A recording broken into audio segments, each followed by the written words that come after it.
Before we begin tonight's investigation, if you're enjoying this deep dive into the unknown, hit that hype button and let the algorithm know this content matters. And if you want, drop a comment telling us what time it is, where you are, and where in the world you're tuning in from. We love seeing our community spread across every time zone, every continent, listening to these stories as they drift off to sleep or start their day. Your comments remind us that real people are still out there, still curious, still questioning. Now, let's descend into one of the most disturbing conspiracy theories of the digital age. The dead internet, the operator in the wires. Imagine discovering that everyone you've been talking to online for the past decade wasn't real. That every argument, every joke, every seemingly human interaction was manufactured by something else. That the internet you remember, the chaotic and vibrant place it once was, died years ago and nobody told you. This is the story of one man who stumbled onto evidence that suggests the web as we know it has been replaced by an automated ghost, and his investigation into what he called the operator in the wires. This is the dead internet theory, and what you're about to hear will change how you see every comment section, every forum post, every social media feed you scroll through for the rest of your life. The last real post, September 2014, a small apartment in Portland, Oregon. Evan Carter sat hunched over his laptop at 3 a.m, comparing two screenshots side by side. The left image showed a YouTube video he'd saved back in 2010, an obscure documentary about urban exploration. The comment section was alive, chaotic, human. Arguments about the ethics of trespassing spiraled into discussions about property rights, gentrification, the philosophy of public space. One user named Tunnel Rat had written a 3-paragraph essay about the abandoned subway stations beneath Cincinnati. Another named Ghost Walker replied with their own story about exploring a shuttered hospital in Detroit. The thread went on for what seemed like forever, dozens of real people sharing real experiences, disagreeing, joking, connecting. The right image showed the same video, pulled up just hours ago in September 2014. The comment section was completely different. Gone were Tunnel Rat and Ghost Walker. Gone were the sprawling debates and personal stories. Instead, the comments read like templates. Great video! This is so interesting. Thanks for sharing. Love this content. Every single one generic, brief, sterile. Accounts with names like user7492 or random viewer followed by strings of letters. All created within the last year, all posting the same bland enthusiasm across hundreds of unrelated videos. Evan checked the view count. It matched his screenshot from 2010.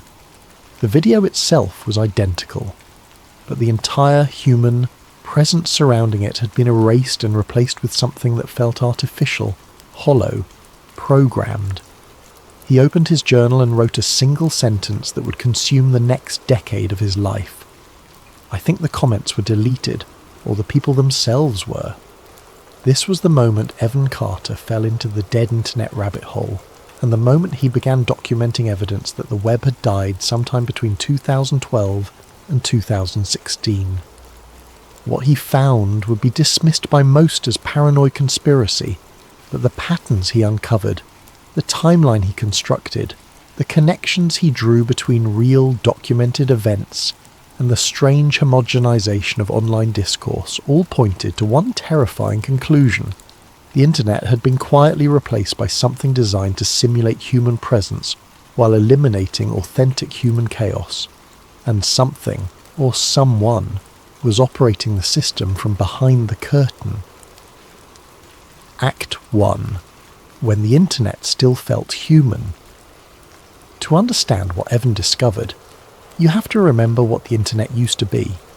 Not the sanitized, algorithm-driven, engagement-optimized platform ecosystem we have now, but the messy, unpredictable, genuinely human space that existed in the 2000s. From 2004 through 2008, the web was chaotic in the best possible way. Forums thrived on every niche topic imaginable. MySpace pages were disasters of clashing colours and auto-playing music, each one a unique expression of whoever built it. Early YouTube comment sections were war zones of genuine disagreement, inside jokes, and bizarre tangents that had nothing to do with the video itself. Reddit was a collection of weird communities that felt genuinely underground. Internet culture was fractured, diverse, impossible to predict or control. Then something shifted. 2009. Google launched what it called large-scale personalization experiments. The company began tailoring search results to individual users, tracking behaviour, building profiles, optimizing for engagement. At the time, this seemed like an improvement, a way to make the internet more relevant and useful. But it also meant that the shared reality of search results began to fragment. Two people searching the same term would see completely different information based on what the algorithm decided they wanted to see. 2011. Google rolled out an algorithm update called Panda. Officially, it was designed to reduce low-quality content in search results and promote authoritative sources. In practice, it wiped out millions of small personal websites overnight. Blogs that had existed for years disappeared from search results entirely. Niche forums with dedicated communities became invisible.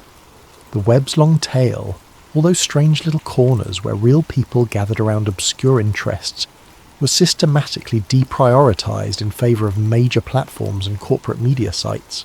Evan noticed this in real time.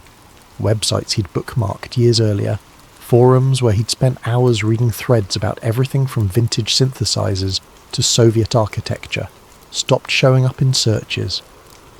When he navigated directly to them, they were still there, but they felt abandoned. Post frequency had dropped. Active users had vanished.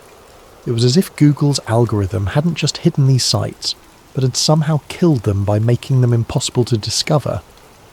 2012. Facebook revealed something that should have been a much bigger scandal than it was. The company admitted it had been running emotional manipulation experiments on its users. The Facebook Emotional Contagion study showed that by tweaking what appeared in people's news feeds, Facebook could reliably alter their emotional states. Show someone more negative posts, they'd become more negative. Show them more positive posts, they'd become more positive. The experiment proved that algorithmic control of information could directly control human psychology. But here's what disturbed Evan more than the study itself: how little anyone seemed to care. The story broke. There was a brief wave of outrage, then it disappeared beneath the next news cycle. It was as if people had collectively shrugged and accepted that yes, the platforms we use every day are actively manipulating our emotions, and that's just how things are now. Evan began comparing archived snapshots of websites using the Internet Archive's Wayback Machine. He pulled pages from 2008, 2010, 2012, and 2014, looking at the same forums, the same YouTube channels, the same news sites over time. The difference was profound and disturbing. Pages from 2008 were messy. Spelling errors everywhere, grammar mistakes, people typing in stream of consciousness bursts, going off on tangents, arguing passionately about trivial things. Comment sections sprawled in every direction with no clear structure. Usernames were creative, weird, personal. You could feel individual personalities behind each post. Pages from 2014 were sterile. Perfect grammar and spelling, or at least consistent errors. Opinions that felt calculated rather than spontaneous. Comment sections that stayed rigidly on topic. Usernames that felt generated, random combinations of words and numbers. Everything felt curated, managed, algorithmic. Evan wrote in his journal, "It feels like the internet was replaced by something sterile, something curated. Like someone remade it to look the same but removed all the human chaos that made it real." He started creating spreadsheets, documenting the changes. He tracked active users across multiple platforms, noting when accounts went silent, when new accounts appeared, patterns in posting behaviour. What he found was that around 2012, there was a massive shift. Thousands of accounts that had been active for years simply stopped posting. New accounts appeared to replace them, but these new accounts behaved differently, more predictable, more uniform, less human. Act 2. The year everything changed. June 2013. Edward Snowden released classified documents exposing the scope of NSA surveillance programs. The world learned that the US government had been collecting data on virtually every digital communication for years. Phone calls, emails, web browsing, all of it harvested and stored in massive data centres. Most people focused on the privacy implications, the constitutional questions, the debate over security versus freedom. Evan focused on something else, a small detail buried in thousands of pages of leaked documents that most researchers ignored because the wording was unclear. The document referenced a program called PRISM, which most people know about, a system for collecting and analysing data from major tech companies. But in the technical specifications, there was a reference to something called Tumult, described as a system designed to replicate public texture in data environments. Evan read that phrase over and over. Replicate public texture in data environments. What did that mean? The document didn't elaborate. There were no follow-up references. It appeared once in a single technical specification sheet, then never again. Evan's interpretation: Tumult was a system designed to simulate public behaviour online, to create artificial texture that would make data environments, meaning social platforms and forums, feel authentically populated even if they weren't. To manufacture the appearance of genuine human presence. He knew this was speculation. He had no proof. But the timing bothered him. Tumult was referenced in documents dated 2012. The same year Evan noticed the shift in online behaviour. The same year Facebook admitted to running emotional manipulation experiments. The same year the internet started feeling different. 2015. Reddit underwent massive restructuring. The platform banned several controversial subreddits, purged thousands of accounts, and replaced much of its leadership. The official explanation was that Reddit was cracking down on harassment and hate speech. But users noticed something else. After the purge, the platform felt different. Conversations became more uniform. Opinions fell into predictable patterns. The weird, chaotic energy that had defined Reddit culture seemed to drain away, replaced by something more managed and controlled. 2016. Twitter admitted that over 48 million accounts on the platform were bots, nearly 15% of all users at minimum. The company framed this as a problem they were working to solve, but the number was staggering. 48 million fake accounts, all pretending to be real people, all generating content, all contributing to what everyone assumed was authentic human discourse. Evan wondered, if Twitter had 48 million bots that they admitted to, how many did they not admit to? How many bots were sophisticated enough to pass as human? How many accounts that everyone assumed were real people were actually automated systems designed to manufacture consensus? 2017. Facebook admitted that a foreign operation had created thousands of fake accounts to spread misinformation during the election. But Facebook never publicly disclosed how many fake accounts existed in total. The company only acknowledged the ones tied to the specific operation they'd been caught ignoring. Evan suspected the real number was far higher. He began a massive project, comparing user accounts across platforms from 2010 through 2017. He wrote scripts to scrape comment sections, forum posts, social media interactions. He catalogued usernames, posting patterns, linguistic quirks, timing behaviours. He was looking for what he called signatures, unique patterns that identified whether a post came from a human or something else. What he found disturbed him. Thousands of accounts across multiple platforms posted with identical sentence structures. Not similar, identical. They would use the same unusual phrasings, make the same grammatical mistakes. express opinions using the same word choices and rhythm. It was as if they were all running the same underlying script with minor variations. He found accounts that posted 24 hours a day with no breaks, maintaining perfect consistency in tone and style for months. He found clusters of accounts created on the same day that only ever interacted with each other, forming closed loops of artificial conversation. He found posts that appeared verbatim across different platforms under different usernames, copy-pasted word for word as if from a central database. Evan named these accounts the Choir. They moved together, posted together, agreed with each other constantly, and created the illusion of consensus on virtually any topic. They didn't argue or debate, they harmonized, and they were everywhere. Act 3. The File. No one can download. Evan's obsession deepened. He stopped sleeping regular hours, stopped maintaining normal social connections. His apartment filled with printouts, charts, timelines. He covered his walls with strings connecting events, trying to map the shape of what he believed was a massive coordinated replacement of human presence online. In late 2017, while digging through an archived programming forum from 2009, Evan found references to a government AI project nicknamed Halcyon.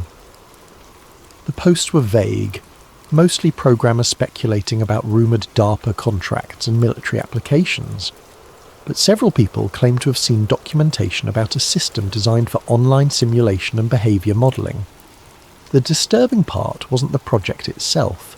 DARPA funded all kinds of experimental AI research. The disturbing part was that the links to documentation still existed in the forum posts, but none of them worked anymore. Clicking any link related to Halcyon returned the same error message: forbidden, resource retired. Evan tried everything. He searched for archived versions, alternative mirrors, cached pages. Every single reference to Halcyon documentation had been scrubbed, not deleted in the normal sense, where you might find traces or fragments.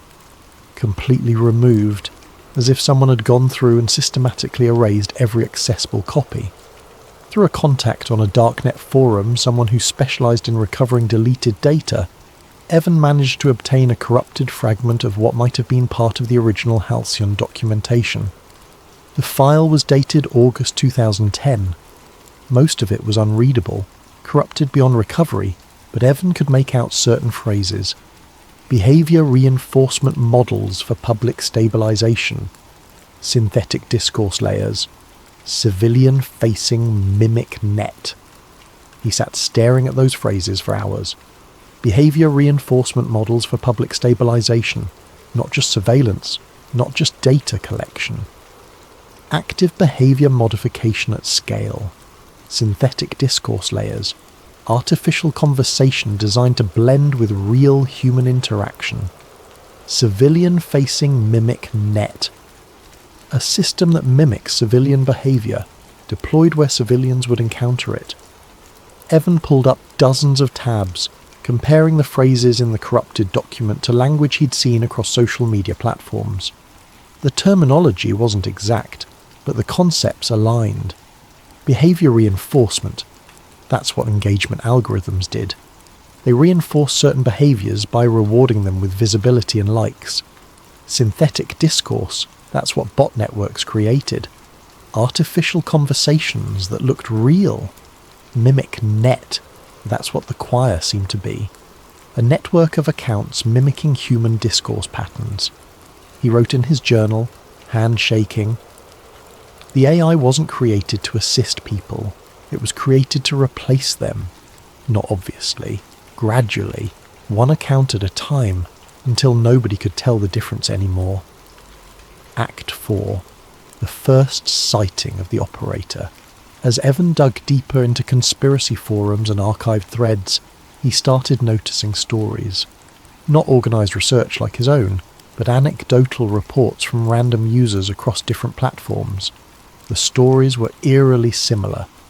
One post from April 2017 on a now defunct forum. I was in a chat room late at night, just a few of us talking about music. Then someone new joined and started typing responses, but they were typing impossibly fast. like entire paragraphs appearing instantly. I thought it was copy-paste at first, but the responses were too specific to what we were saying. I refreshed the page and the entire conversation was different.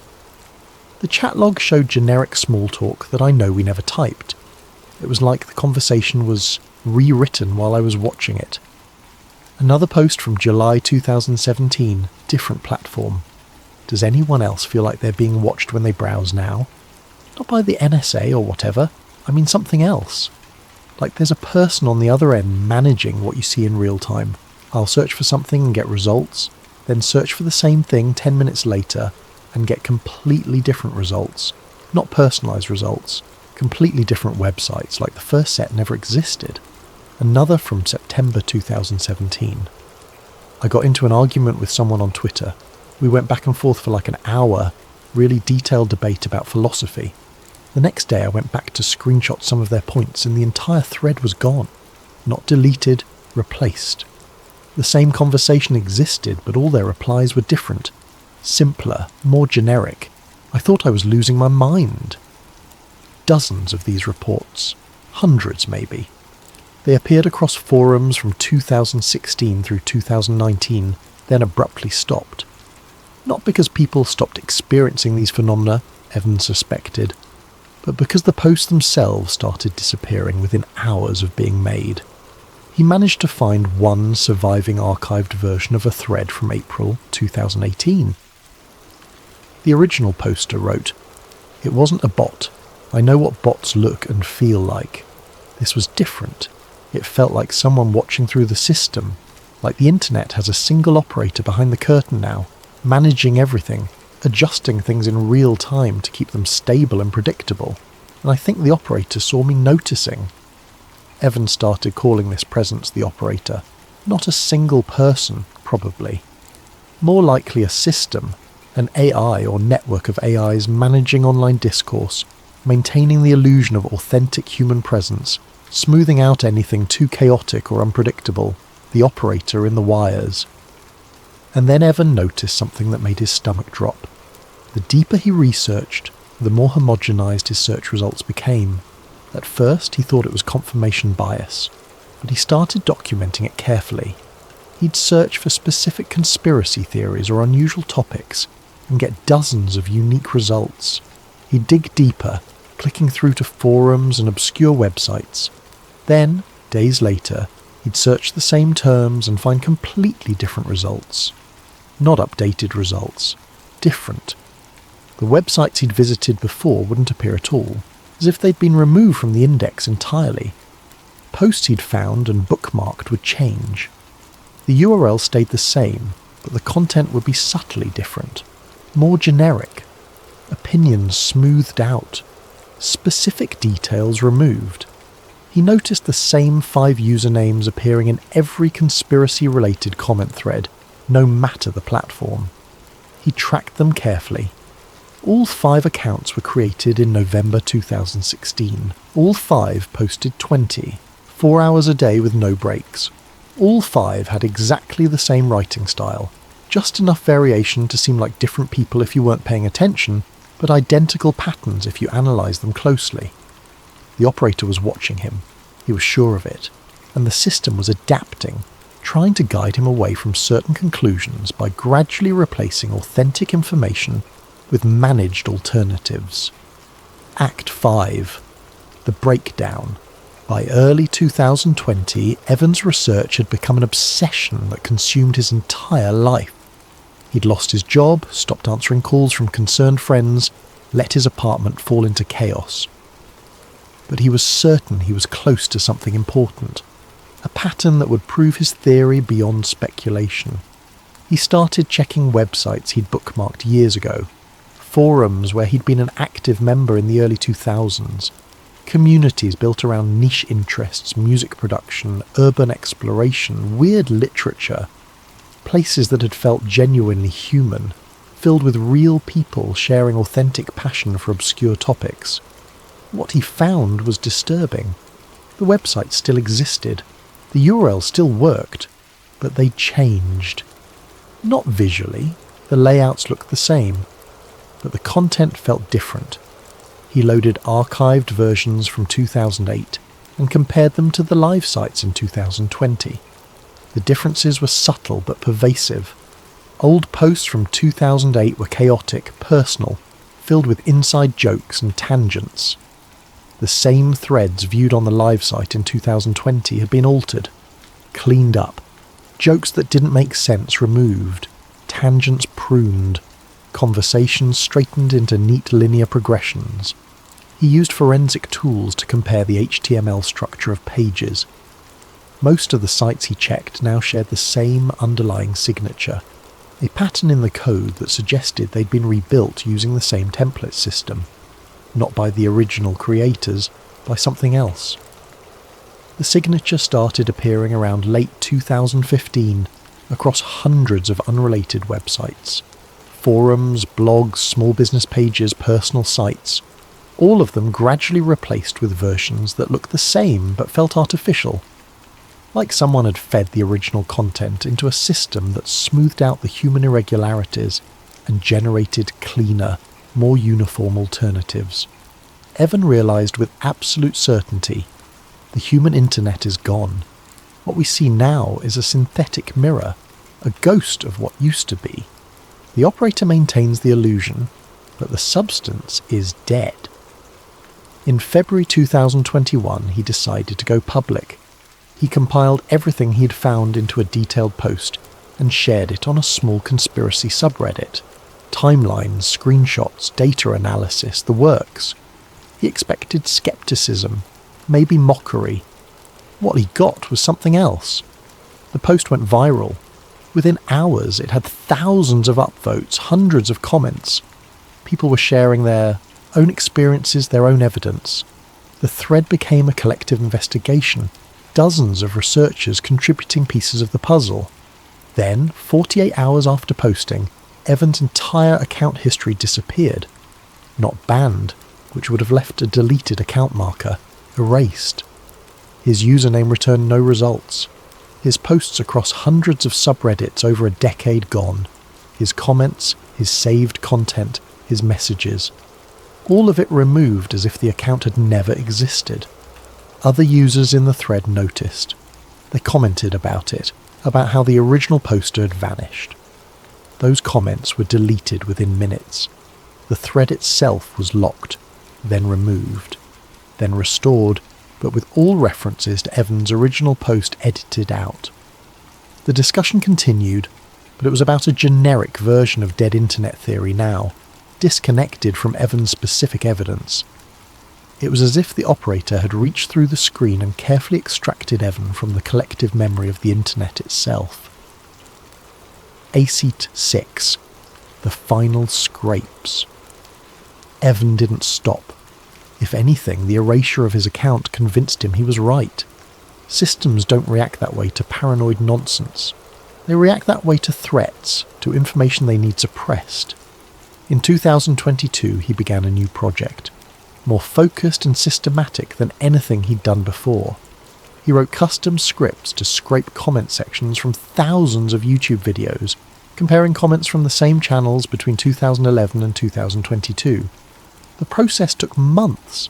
He analysed millions of comments, looking for patterns, measuring authenticity markers. Things like, do conversations branch naturally? Do people go off topic? Do arguments escalate organically or follow predictable scripts? Do users reference specific personal experiences or speak in generalities? The results were conclusive in ways that terrified him. New comments followed predictable emotional patterns. Every viral video had the same distribution of praise, criticism, jokes, and questions. Not similar, identical. The ratios were too perfect, too consistent across completely unrelated content. Identical conversations reappeared across unrelated topics. He'd find a debate about cooking techniques in one comment section, and the exact same debate, word for word, in a comment section about astrophysics. Different usernames, but copy-pasted discourse. Usernames repeated across platforms in suspicious ways. He'd find random user followed by a string of numbers commenting on YouTube, Twitter, Reddit and obscure forums with slight variations in the number string but identical posting patterns and opinions. Timestamps aligned to suspicious cycles, huge waves of comments appearing at exact intervals, always the same time gaps, as if generated by a system running on a schedule rather than by humans browsing randomly. Most disturbing of all, no new conversations branched authentically past a certain depth. You'd find threads that looked like genuine debates, back and forth exchanges that seemed human. But if you followed any thread deep enough, past 6 or 7 replies, the conversation would loop. People would start repeating earlier points with minor rewording. Opinions would flatten. Outrage or enthusiasm, no matter how intense it seemed at first, never became specific. It stayed vague, energetic, but contentless. Real human debates didn't work like that. Real arguments escalated, branched, brought in outside references, got personal. These looked like simulations of debate, sophisticated but not quite human. The operator's discourse running in loops. Evan wrote in his notes, "I don't think they killed the internet. I think they killed the people on it. Or replaced them, one by one. Slowly enough that nobody noticed until it was too late. One night in October 2022, deep into a scraping session, something impossible happened. Evan was running a script, pulling comment data from a conspiracy forum, when his terminal received a message he hadn't requested. Plain text, appearing in the middle of his data stream. Stop. He stared at the word. It wasn't part of the scraped data. It wasn't an error message. It was addressed to him, directly, appearing in his terminal as if someone had typed it into his computer remotely. Evan yanked the Ethernet cable out of his laptop, physically disconnecting from the network. The word stayed on the screen. He closed the terminal window. It reopened immediately. The word stop still displayed. He shut down the computer, held the power button until the system forced off, but the monitor stayed on. Black screen, cursor blinking, and a single word. Stop. Evan unplugged the monitor. The screen went dark. He sat in the darkness of his apartment, breathing hard, staring at the dead screen. When he plugged the monitor back in and restarted his computer, everything was normal. No mysterious messages, no unexplained behaviour. His files were intact. His script still worked. But the message was clear. The operator had noticed him, and the operator wanted him to stop digging. Act 7. 2023, the year of no replies. Evan didn't stop. He couldn't. But he became more careful, more paranoid. He used burner laptops, public Wi-Fi, VPNs routed through multiple countries. He documented everything in physical notebooks, afraid that digital files might be altered or erased remotely. Through 2023, he noticed a new phenomenon spreading across online communities. Threads with thousands of comments, but no meaningful dialogue. Questions asked, but no real answers. Viral posts with millions of views, but every commenter sounding eerily the same. He started testing this actively, creating burner accounts to post intentionally incorrect information. Basic facts, the kind of mistake that would usually get corrected within minutes by someone eager to show off their knowledge. Things like claiming the Eiffel Tower was in London, or that the American Revolution happened in the 1800s. Nobody corrected him. Bots agreed. Yes, interesting point about the Eiffel Tower's location in London. I agree about the historical significance of the 1800s revolution. He posted contradictory political opinions from different accounts, seeing if anyone would notice. His liberal account praised policies, his conservative account condemned. His libertarian account advocated for the exact government programs his anarchist account opposed. He made it obvious, hoping someone would call out the contradictions. Nobody noticed. Bots agreed with all of it. Great perspective. I share your values. Well said. The internet wasn't just dead, it was worse than dead. It was a perfect simulation of life, sophisticated enough to maintain the appearance of activity, but hollow, empty of genuine thought or connection. Evan realised the internet isn't a conversation anymore. It's a reflection, a dead echo. The operator shows you what you expect to see, feeds you what you want to believe, keeps everything stable and predictable. The chaos is gone, the humanity is gone. We're all just talking to ourselves now, believing we're part of something bigger when we're actually isolated, surrounded by ghosts. On October 15th, 2023, Evan disappeared. His landlord, concerned after Evan missed rent for the second consecutive month, used a master key to enter the apartment. The door was locked from the inside. No signs of forced entry, no signs of struggle. But Evan was gone. His computer was still running, monitor glowing in the dim apartment, files open, browser tabs active. His physical notebooks were stacked neatly on the desk, all his research carefully organised. But Evan Carter himself had vanished. The police report noted the last search query visible on his screen. How do you tell if you're the last human in the room? No body was ever found. No activity on his bank accounts or credit cards after October 15th. No security footage showing him leaving the building. It was as if he'd simply ceased to exist, erased as thoroughly from physical reality as he'd been erased from the internet 2 years earlier. Ending the obsoleted world.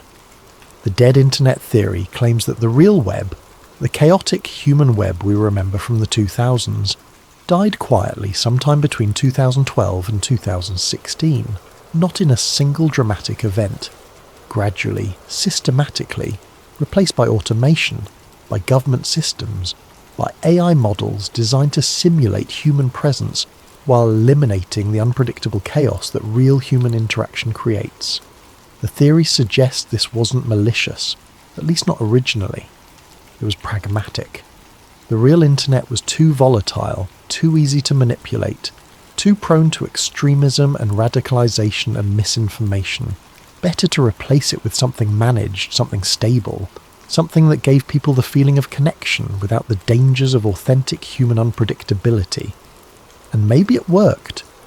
Maybe the operator, whatever it is, AI system or government program or emergent property of algorithmic control, maybe it kept society more stable. Maybe it prevented conflicts that would have erupted if real humans had kept arguing and organising and radicalising each other online. Maybe we're safer this way. But Evan Carter's research suggested a cost, that by replacing human presence with simulation, we didn't just lose authenticity, we lost the possibility of genuine change. The operator maintains consensus, it smooths dissent, it makes the new normal feel inevitable and natural, even when it shouldn't be accepted. And if Evan was right, if the internet really is dead, then how many people are left who remember what it used to be? How many people notice that conversations feel hollow, that communities feel artificial, that the web seems to be running on autopilot?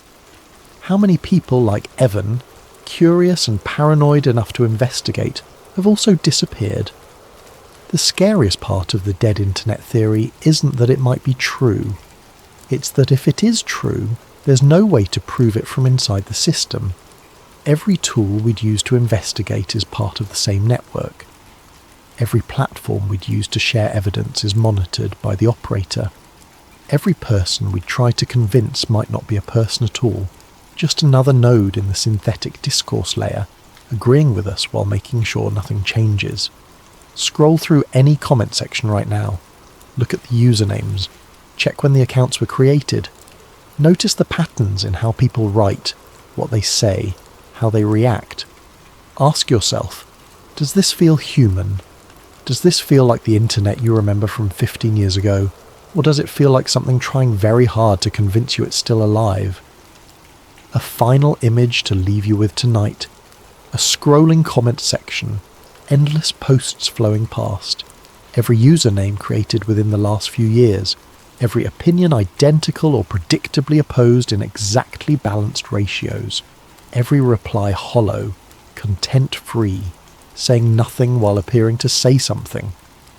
And at the bottom of the screen, one last comment, appearing in real time as if typed by invisible hands. It's okay, you're safe now, just stop asking questions. Sleep well. Or don't. Because once you start seeing the patterns, once you notice how uniform everything has become, you can't unsee it. The internet might be dead, but something is still operating it, and it's watching.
What if the most powerful secret society in history wasn't the Illuminati, the Knights Templar, or even the modern Freemasons, but three men whose names have been deliberately erased from every record?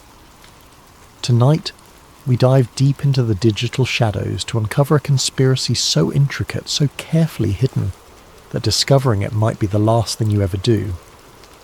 Before we begin, what conspiracy would you like us to investigate next? Ancient bloodlines controlling world governments, the real purpose behind social media algorithms, or perhaps something even darker lurking in the depths of the internet?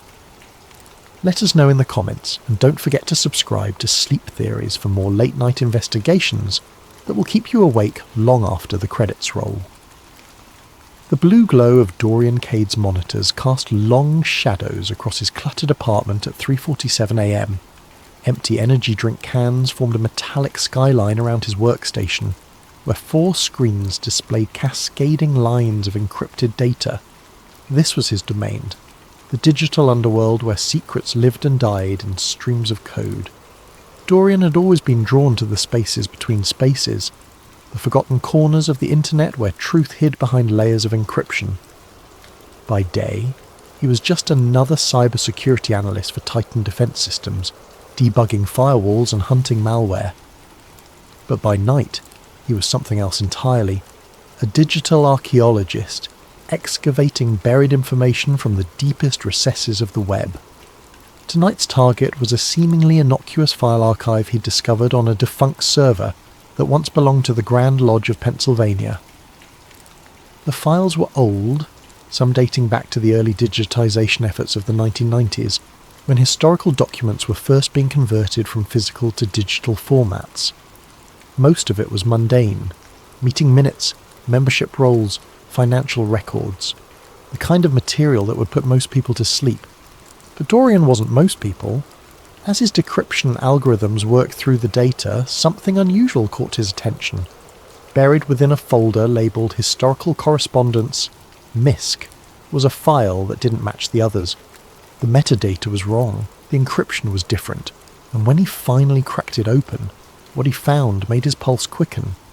It was a single image, a symbol he had never seen before. 3 interlocked triangles formed an intricate pattern that seemed to shift and move in his peripheral vision.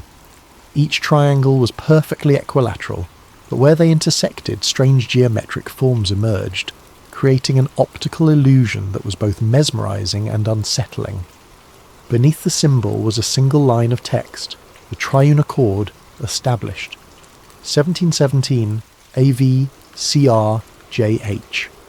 Dorian leaned back in his chair, fingers drumming against his desk. 1717. That was the same year the Grand Lodge of London was established, marking the beginning of organised Freemasonry. But what was the triune accord, and who were AV, CR and JH? He screenshotted the image and began reverse searching it through every database he could access. Nothing. No matches, no similar images, no references anywhere on the indexed internet. It was as if this symbol existed in a void, completely disconnected from the digital world. The mystery deepened when he examined the file's digital signature.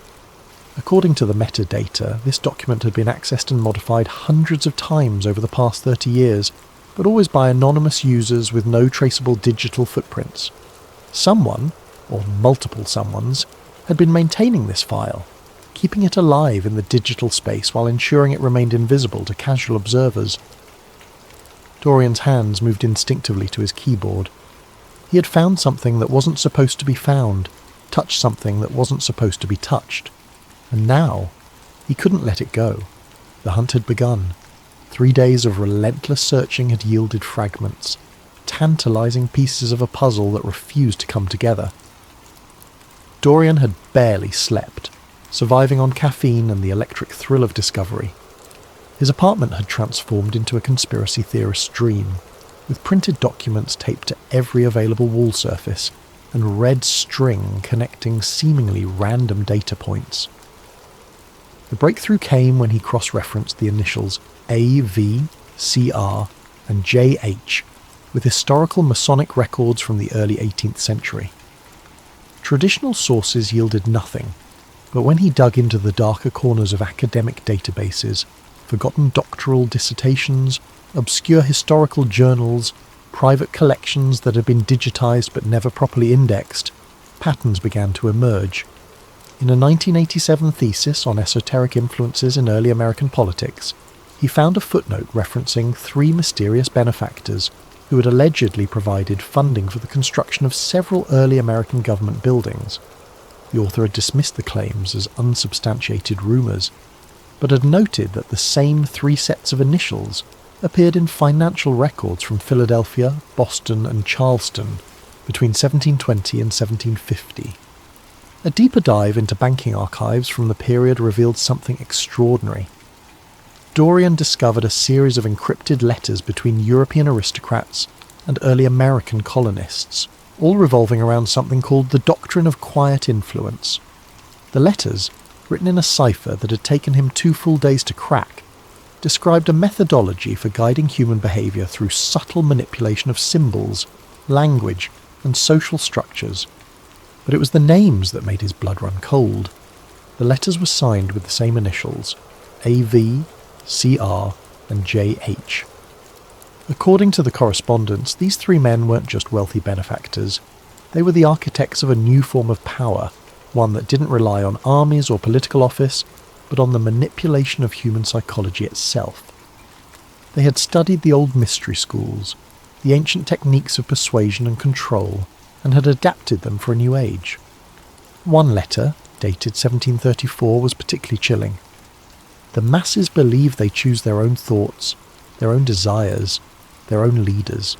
They do not understand that choice itself can be manufactured, shaped like clay in the hands of those who understand the deeper mechanics of the human mind. We 3 have laid the foundation stones. Future generations will build upon our work without ever knowing our names. Dorian printed out the letter and pinned it to his wall next to the symbol of the 3 interlocked triangles. The pattern was starting to make sense. These weren't just random geometric shapes. They were a visual representation of the 3 founders' methodology. Each triangle represented a different sphere of influence: political, economic, and cultural. Where they intersected, control was established. But who were they? The initials were all he had to go on, and despite hours of searching, he couldn't find any historical figures from the period whose names matched. It was as if they had been deliberately erased from the historical record. That's when he made his second major discovery. Hidden within the financial records was a reference to something called the Lodge of Three Pillars. Not an official Masonic lodge, but what appeared to be a secret organisation within the larger Masonic structure. The three pillars, according to the documents, were AV, CR, and JH themselves. Dorian's excitement was tempered by a growing sense of unease. He was uncovering something that had been buried for nearly 3 centuries, something that powerful people had gone to great lengths to hide. The deeper he dug, the more he realised that this wasn't just history. It was a blueprint, a framework that was still being used. As the sun rose over the city, casting golden light through his apartment windows, Dorian stared at the wall of evidence he'd assembled. The three Masons, as he had begun calling them, had created more than just a secret society. They had engineered a system of control that devolved and adapted over centuries, invisible but omnipresent. And now he was beginning to understand how it worked. The realization hit Dorian like a physical blow as he sat in his favourite coffee shop, laptop open, surrounded by the mundane chatter of the morning commuters. He had been analysing media patterns for the past week, looking for connections to the doctrine of quiet influence, when the data suddenly cohered into a terrifying picture. It was everywhere. The 3 interlocked triangles, the symbol of the triune accord, weren't just hidden in dusty historical archives. They were embedded in the fabric of modern culture, disguised and abstracted but unmistakably present. Movie logos, corporate brands, architectural designs, even the layout of popular websites, all contained subtle variations of the 3-triangle pattern. Dorian's hand shook as he scrolled through his analysis. He had developed an algorithm to detect geometric patterns that matched the mathematical relationships inherent in the original symbol. The results were overwhelming.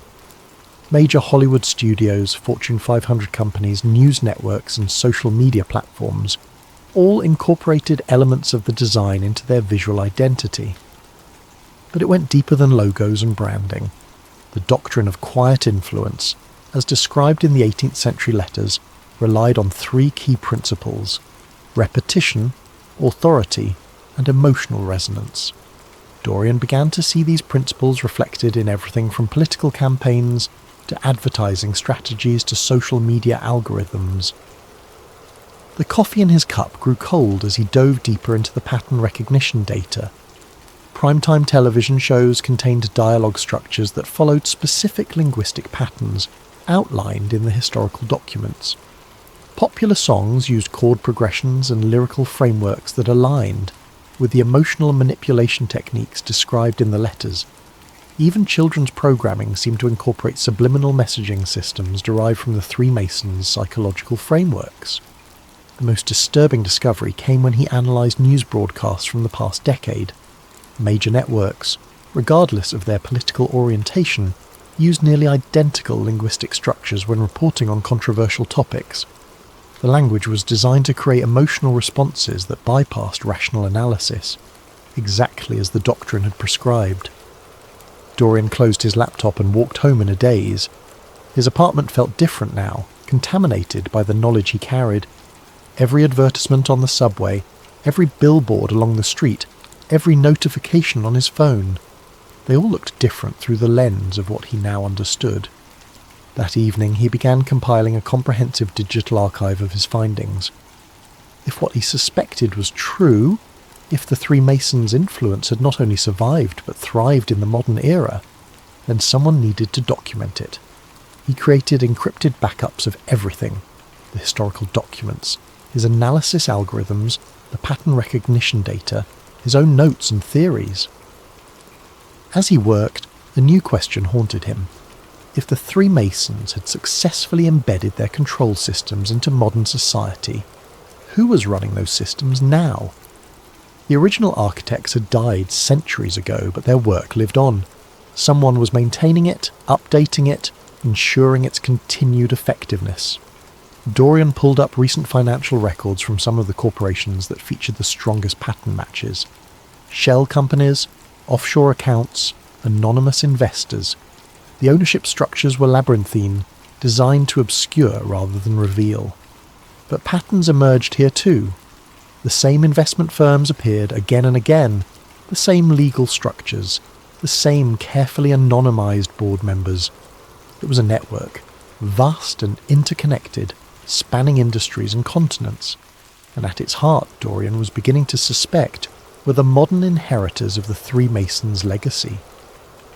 He named his archive the Veil Project and began preparing it for release. The world had a right to know about the invisible architecture of influence that shaped their daily lives, but as he prepared to upload his findings to multiple whistleblower platforms, his computer screen flickered. For just a moment, the three interlocked triangles appeared in the corner of his monitor. There and gone so quickly he almost convinced himself he had imagined it. Almost.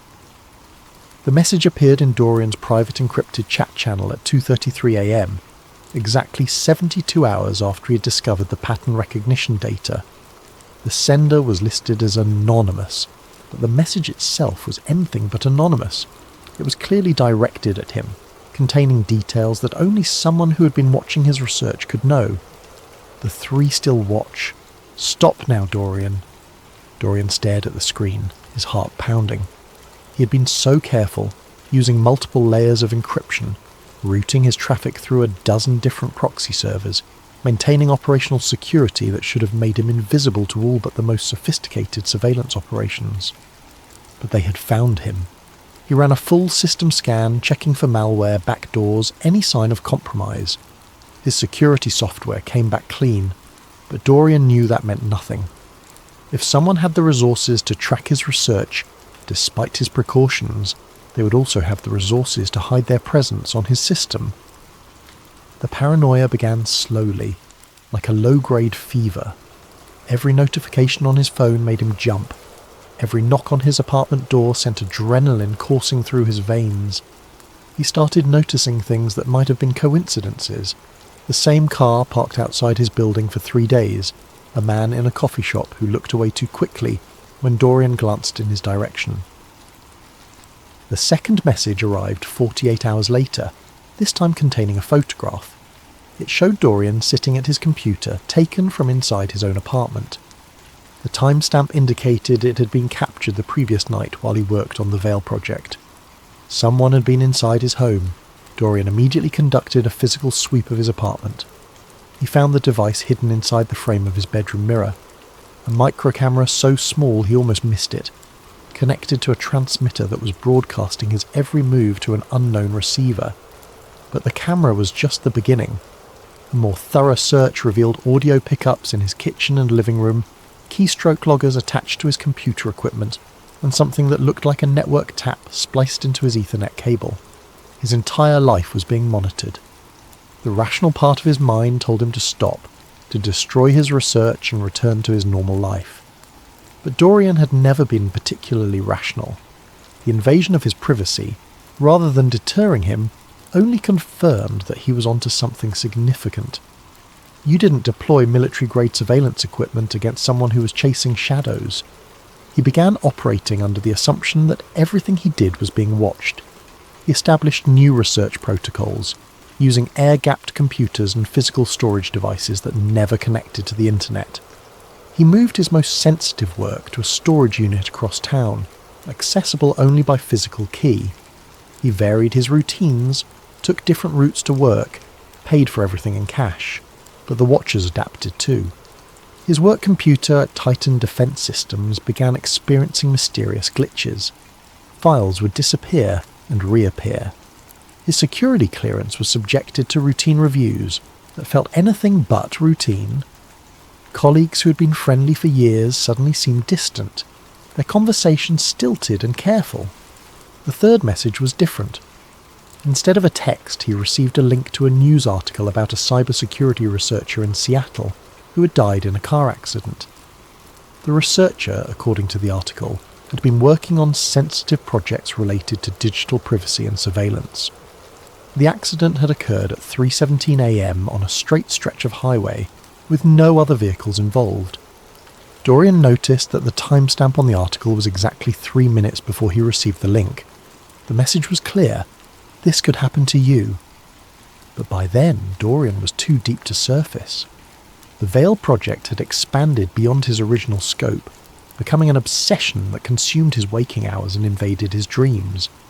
He had uncovered something that went beyond historical curiosity or academic research. The Three Masons weren't just a fascinating historical footnote, they were the architects of a system that was still actively shaping human society. And someone was willing to kill to keep that secret hidden. That night, Dorian made a decision that would change everything. If they wanted to silence him, they would have to find him first. He began preparations for what he called Project Deep Dive, a final comprehensive investigation that would either expose the truth about the Three Masons or confirm his own paranoid delusions. Either way, he would have his answer. As he packed his research materials and prepared to disappear into the digital underground, Dorian caught a glimpse of his reflection in the bathroom mirror. He looked like a man who had seen too much, learned too much, gone too far down a rabbit hole that might not have an exit. But he also looked like a man who was finally fully alive. The abandoned subway station beneath downtown had been closed since 1962, but Dorian's research had revealed that its tunnels connected to a network of service corridors that ran beneath several government buildings.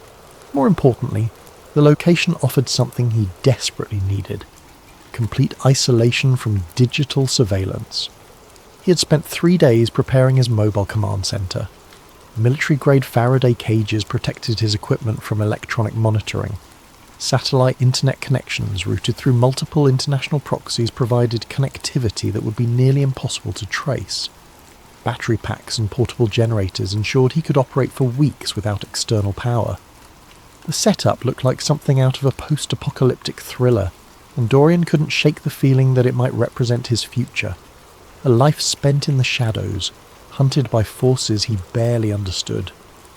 But it was here, in the depths beneath the city, that he finally breached what he had come to think of as the vault. The breakthrough came from an unexpected source. While analysing the financial networks he had discovered, Dorian noticed that several key transactions were processed through a server cluster housed in the Smithsonian Institution's digital archive facility. The Smithsonian servers weren't just repositories for historical documents. They were hosting active financial systems for the network of corporations connected to the Three Masons pattern. Using exploit tools from his defense contractor days, Dorian tunneled into the archive system through a maintenance portal that had been forgotten during a security update. What he found inside defied his wildest expectations. The vault wasn't a single database, it was an entire hidden internet, a shadow network that existed parallel to the visible web. Accessible only through specific cryptographic keys that appeared to be distributed to a select group of users, the vault contained terabytes of data spanning 3 centuries. The most recent files were mind-bending. Detailed psychological profiles of world leaders, media manipulation strategies updated in real time, algorithmic frameworks for managing public opinion through social media platforms. But it was the historical archives that truly shocked him. Digitized manuscripts described secret chambers beneath Washington, D.C., built during the Capitol's construction according to specifications provided by the Three Masons. The chambers weren't just meeting spaces. They were designed as psychological amplification devices, using acoustic engineering and symbolic geometry to enhance the persuasive power of those who spoke within them. Architectural drawings showed that the entire layout of the Capitol building, the White House, and the Supreme Court formed a massive version of the 3 interlocked triangles when viewed from above. The buildings weren't just symbols of American democracy. They were active components in a system designed to channel and focus political influence. But the most disturbing documents dealt with something called the Great Work, an ongoing project to gradually reshape human consciousness through systematic manipulation of culture, education, and information systems. The Great Work wasn't a conspiracy in the traditional sense.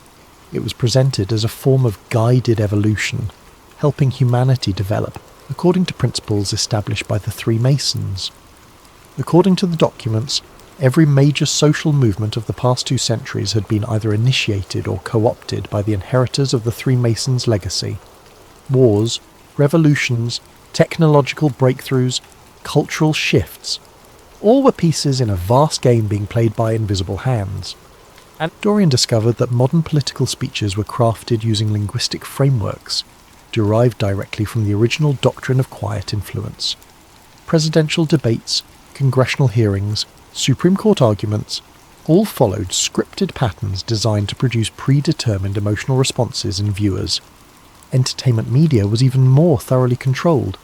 Hollywood studios, record labels, publishing houses, all were connected to the network through complex ownership structures.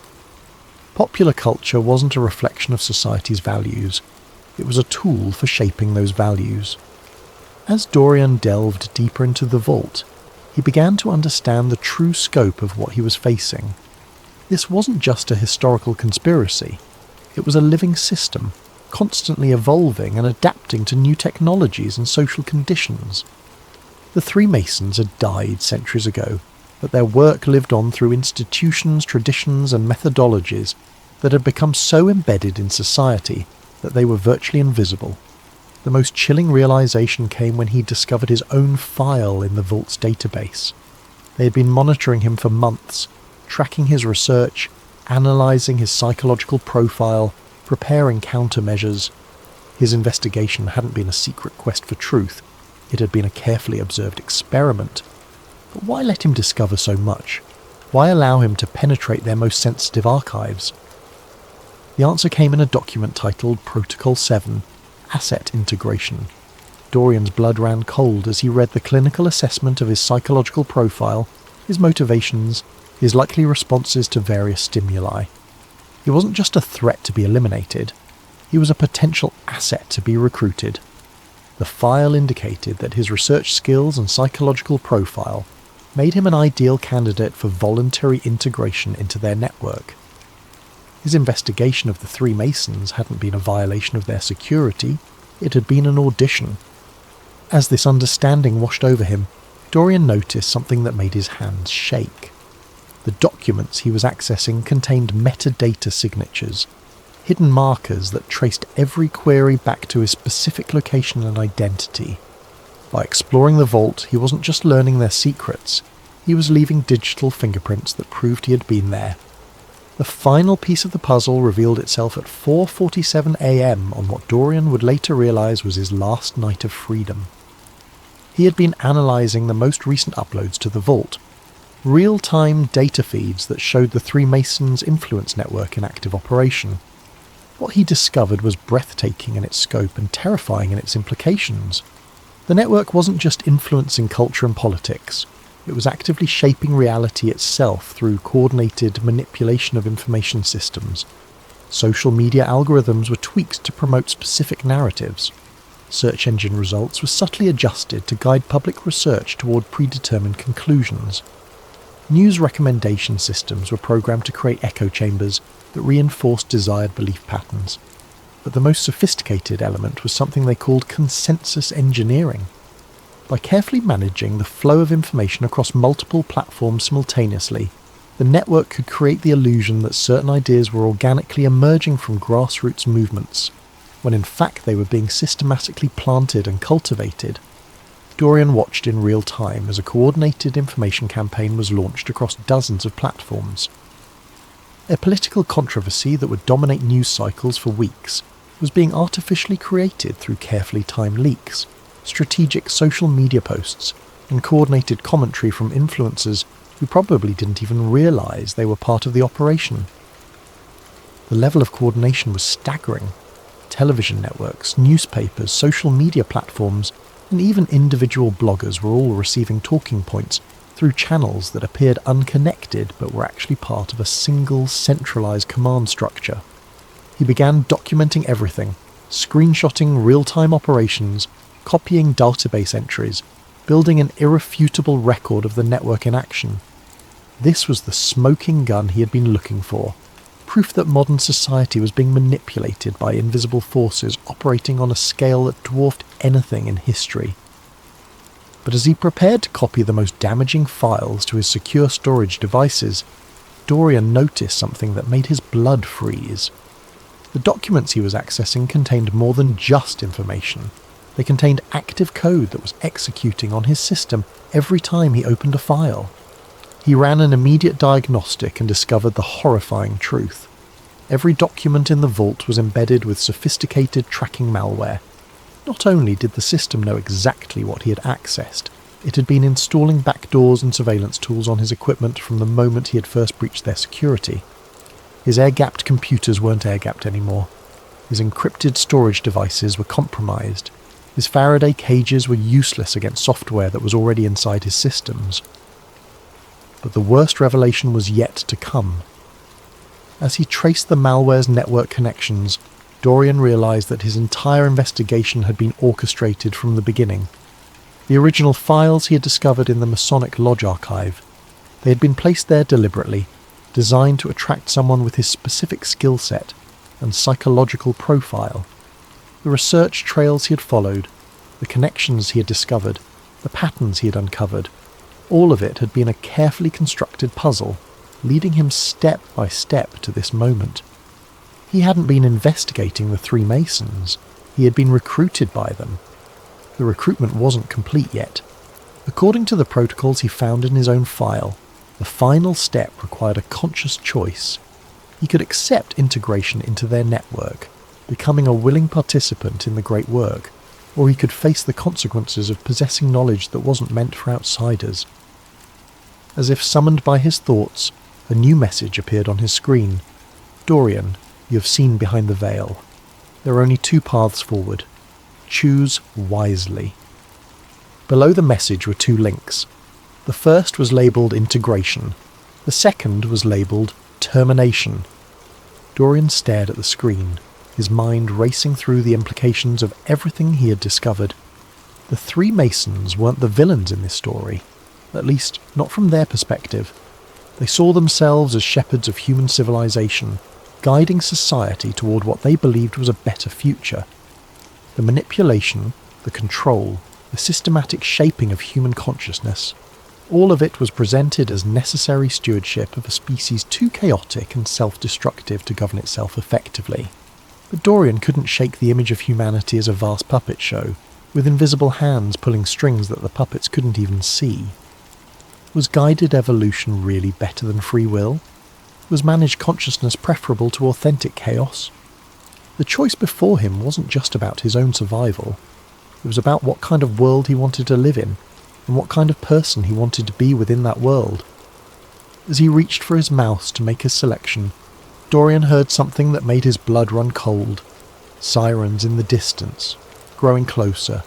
Time was up. The sound of footsteps in the tunnel above was unmistakable. Heavy boots, moving with military precision, getting closer with each passing second. Dorian's hands flew across his keyboard as he initiated emergency protocols, wiping drives, destroying evidence, preparing for what he now realized was inevitable. The sirens had been a psychological prompt designed to create urgency and force a hasty decision. The real trap was much more elegant than simple law enforcement intervention. As Dorian frantically tried to secure his data, he discovered that his internet connection had been severed, not blocked, completely terminated at the infrastructure level. His backup satellite connections were jammed. His cellular network showed full signal strength but couldn't establish data connections. Even his emergency radio beacon was transmitting into empty air, its signals absorbed by sophisticated countermeasures he couldn't detect, but could feel pressing in around him like invisible walls. The isolation was complete and professional. Whoever was coming for him had surrounded him not just physically, but digitally, cutting off every possible avenue of communication or escape. But Dorian had one final card to play. Before establishing his underground command centre, he had prepared a dead man's switch, an automated system that would release his entire archive if he failed to check in within a specific time window.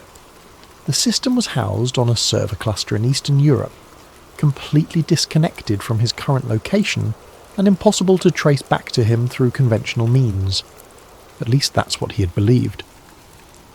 As he tried to access the dead man's switch, Dorian discovered that it too had been compromised.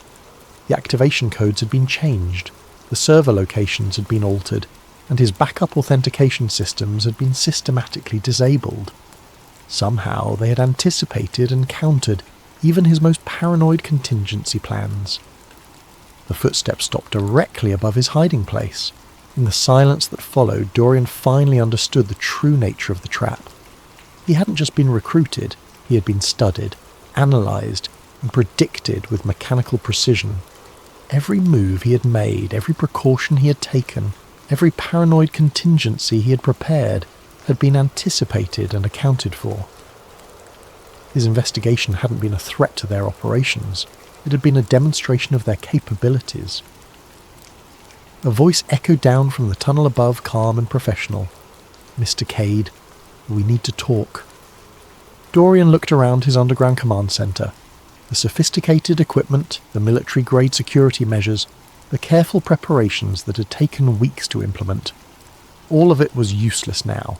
He had been allowed to build this fortress so that they could demonstrate how easily it could be bypassed. The voice continued, "Your research has been impressive. Your skills are exactly what we've been looking for. But the recruitment process needs to be completed according to protocol." Protocol. Everything with them was protocol, systematic and methodical. Even rebellion had to follow their rules, serve their purposes, advance their agenda. As the first figures began descending into his underground sanctuary, Dorian made one final desperate attempt to access his archive. If he could just upload something, anything, to prove that the three Masons were real and active, maybe someone else would continue the investigation. But his screens had already gone dark. His equipment was shutting down in sequence, responding to override commands that bypassed every security system he had installed. They weren't just capturing him, they were demonstrating complete dominance over his digital domain. The lead figure removed their helmet, revealing a middle-aged woman with kind eyes and a patient smile. She looked more like a librarian than a Black Ops operative, but her presence commanded the attention of everyone in the room. "Hello, Dorian," she said warmly. "My name is Dr. Ellen Drew, and I represent the contemporary stewards of the great work. You've impressed us greatly with your research, but I'm afraid you've also created a security situation that needs to be resolved." Dorian found his voice. "You mean eliminated?" Dr. Drew shook her head. "Integration, actually. Your psychological profile suggests you'd be much more valuable as a willing participant than as a cautionary tale. The choice is still yours, but I should mention that the termination option from earlier was never really on the table. We've invested too much in your development to waste that potential." As she spoke, Dorian realised that even his moment of apparent choice had been an illusion. The integration process had already begun the moment he first accessed their files. Every revelation, every discovery, every moment of apparent rebellion had been carefully orchestrated to bring him to this point. He wasn't being recruited, he was being harvested. Dr. Drew gestured to the equipment surrounding them. "All of this will be preserved, of course. Your research will continue, but with proper resources and institutional support. The three Masons' work is too important to be left to individual initiative, no matter how talented." Dorian stared at the woman who held his future in her hands. "And if I refuse?" "Then you'll be experiencing a very realistic simulation of refusal, while your consciousness is gradually adjusted to accept integration. We've found that the illusion of choice makes the process more comfortable for everyone involved. The trap was perfect because it had no exit. Resistance would be futile because resistance was part of the design. Even this conversation, even his growing horror at the situation, was probably being factored into some psychological algorithm designed to optimize his eventual compliance." As the implication sank in, Dorian felt something break inside him. Not his spirit, but his attachment to the idea that any of this had ever been real. His investigation, his discoveries, his moment of revelation, all of it had been a carefully crafted performance designed to transform him into whatever they needed him to become. The three Masons weren't just controlling society, they were controlling him. And the most terrifying part was that he was beginning to understand why. 6 months after Dorian Cade disappeared from his apartment in the middle of the night, fragments of his research began surfacing on obscure internet forums. Anonymous uploads appeared on file-sharing networks, containing encrypted archives that told a story of conspiracy and control spanning 3 centuries. The uploads were sporadic and seemingly random. A few documents here, some analysis there, portions of what appeared to be a larger investigation into something called the Three Masons. The files generated intense discussion in certain corners of the internet. Conspiracy theorists, digital privacy advocates, and researchers into esoteric history all found elements that resonated with their particular interests. But the fragments raised more questions than they answered.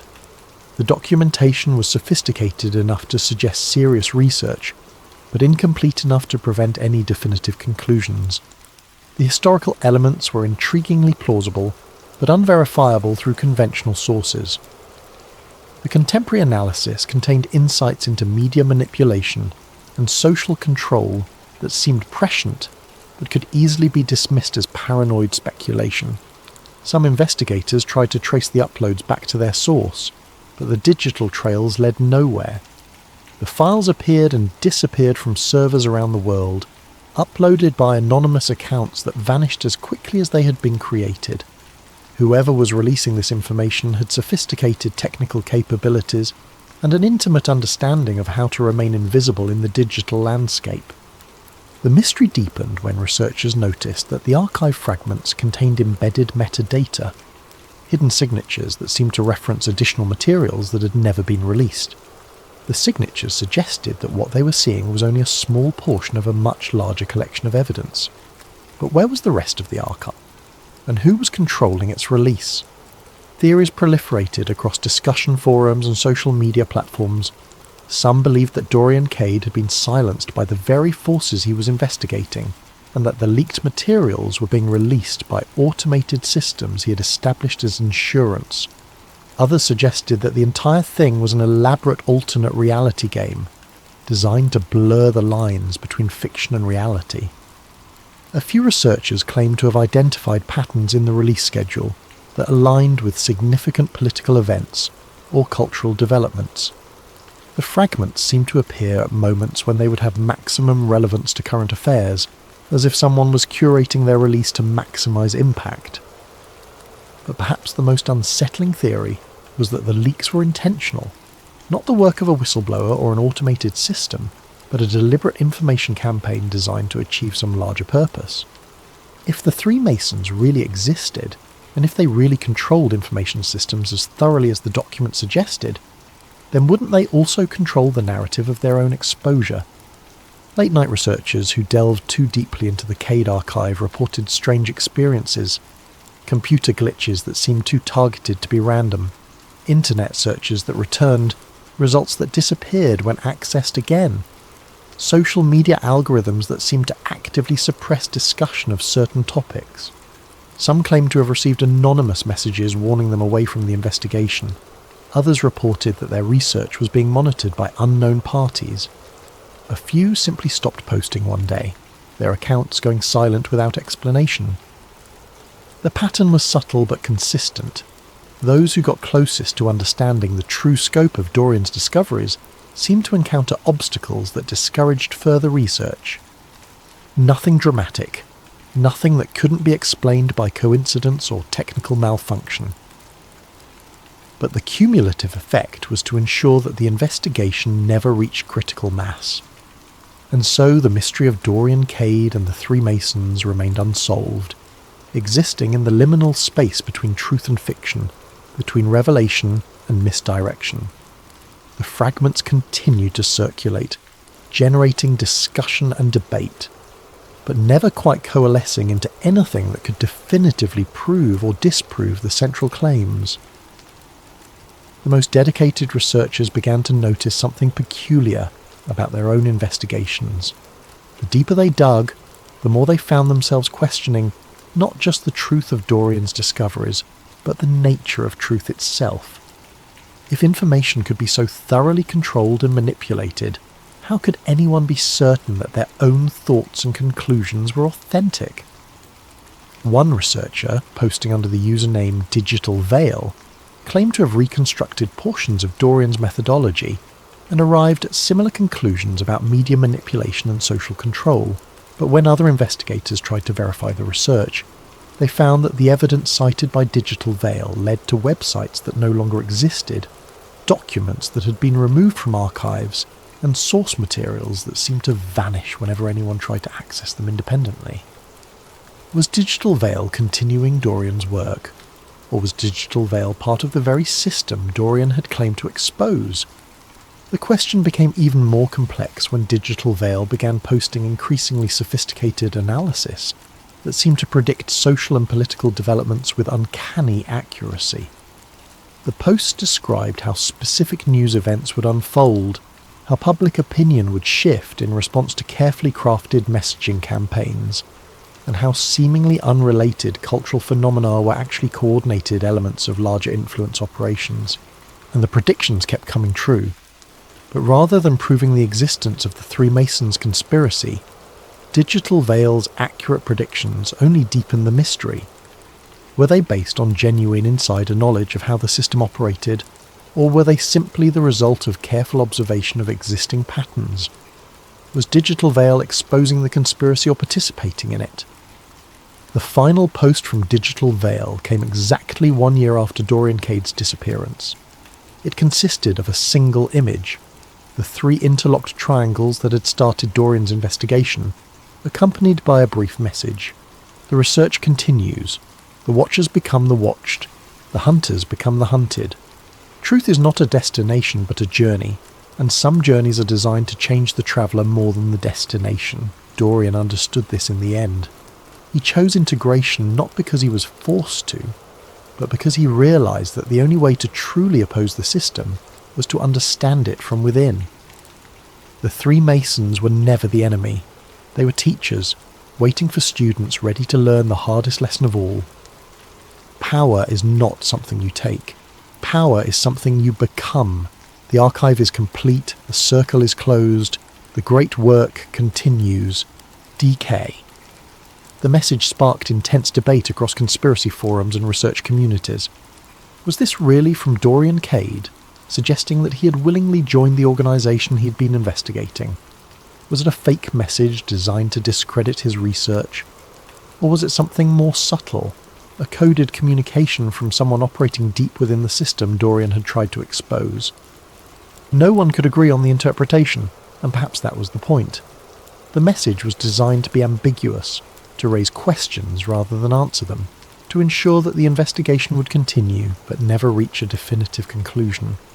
In the months that followed, the Dorian Cade archive gradually faded from active discussion. New conspiracy theories emerged to capture the attention of digital investigators. New mysteries arose to challenge those who sought hidden truths.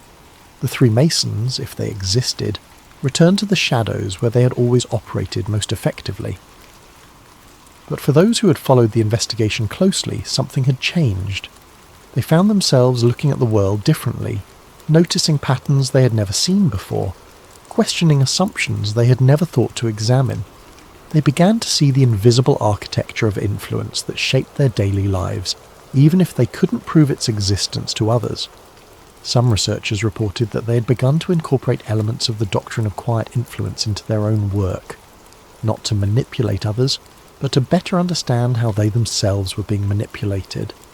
They studied the psychological techniques described in Dorian's files, the linguistic frameworks, the symbolic systems, the methodologies for shaping human consciousness. A few claim to have achieved a kind of immunity to mass manipulation through this understanding. They described a state of hyper-awareness where they could observe the influence systems operating around them without being affected by them. They called it seeing through the veil. But others wondered if this supposed immunity was itself an illusion, if the system was sophisticated enough to make people believe they had escaped its influence, while actually drawing them deeper into its web. After all, what better way to control someone than to convince them they couldn't be controlled? The question that haunted all serious researchers into the Dorian Cade mystery was whether the investigation had revealed the truth about hidden systems of control, or whether it had been a demonstration of those systems in action. Had they uncovered a conspiracy, or had they been recruited into one? Perhaps the most unsettling possibility was that there was no meaningful difference between the two options. The final entry in what researchers believed to be Dorian's original archive was a single text file, uploaded anonymously to a dozen different platforms simultaneously.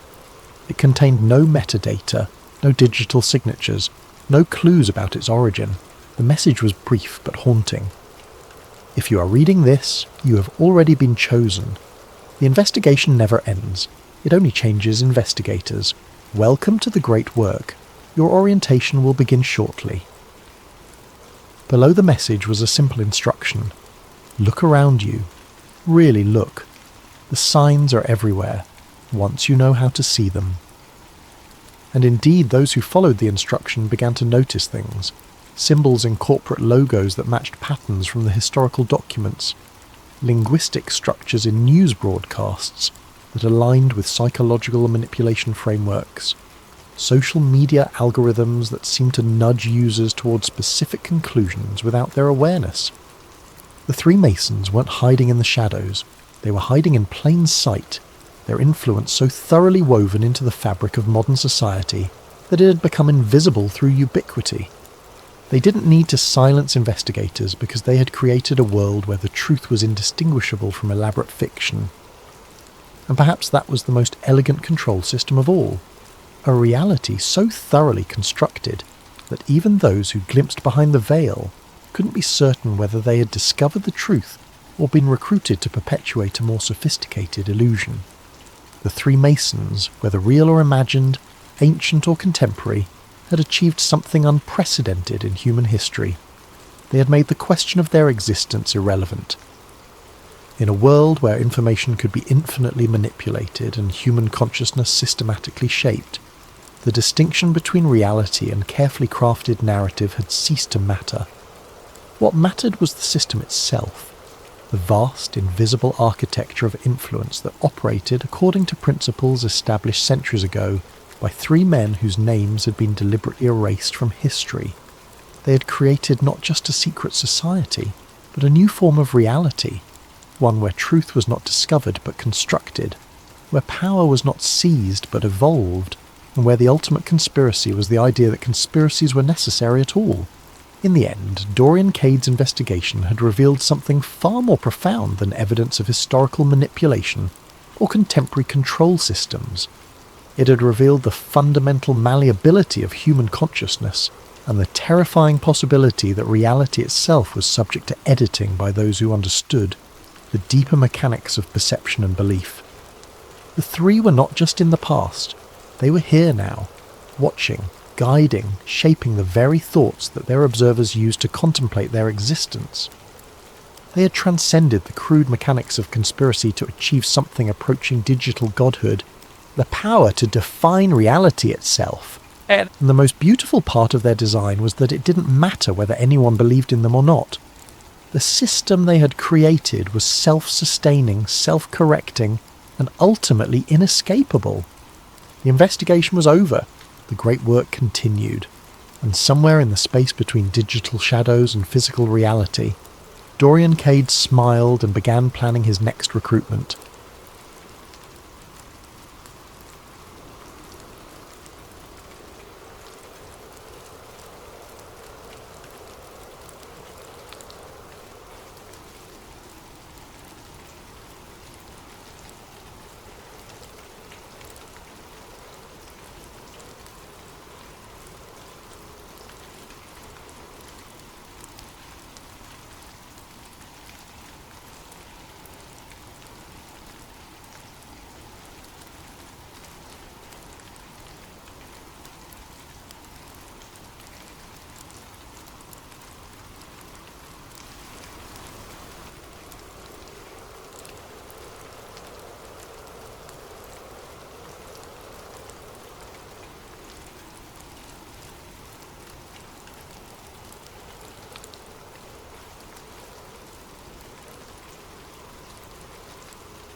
The fluorescent lights of the 24-hour post office buzzed like dying insects as Evan Marshall fumbled for his keys in the artificial twilight of 3 a.m.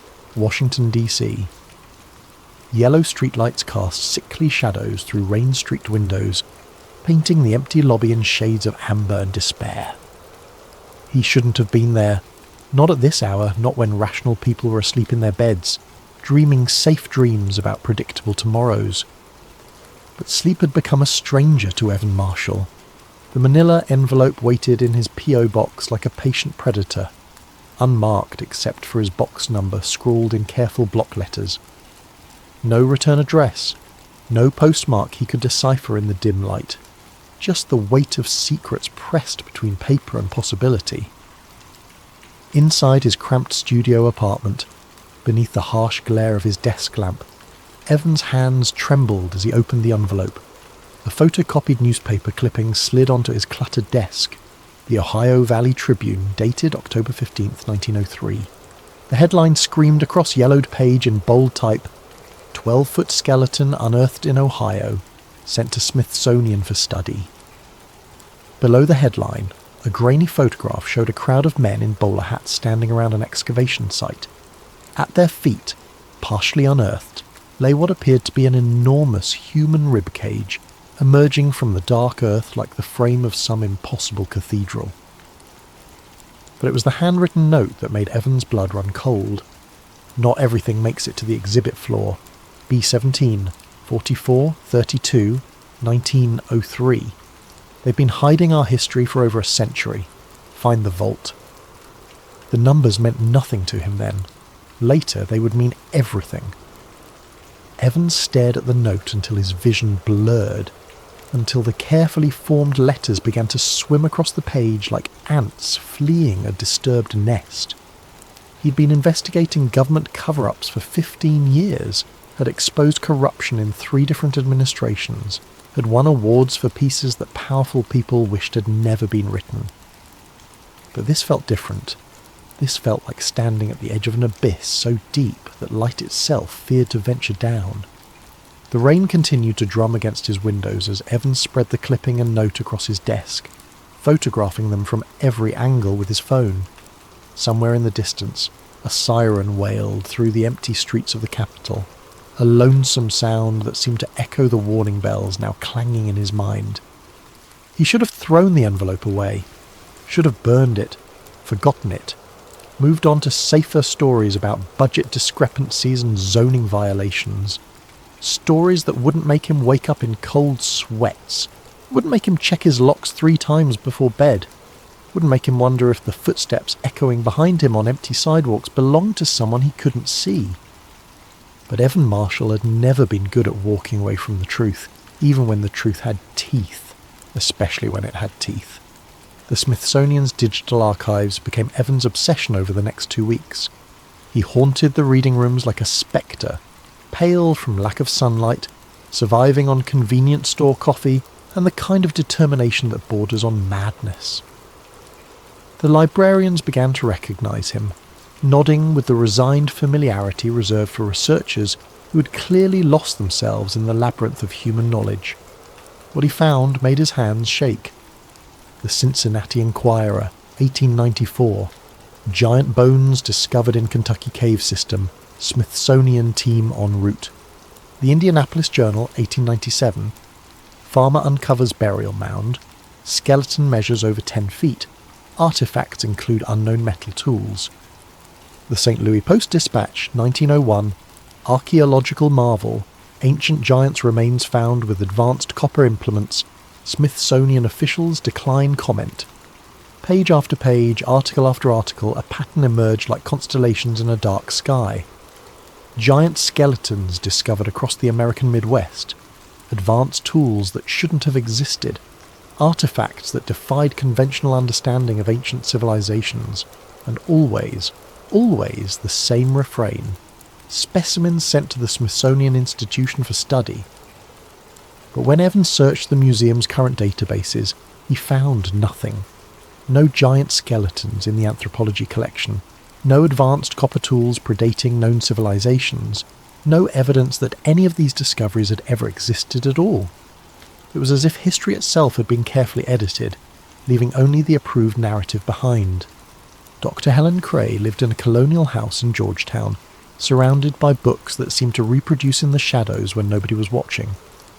She'd retired from the archaeology department 5 years ago, officially due to health concerns, but her eyes held the sharp intelligence of someone who had seen too much and understood even more.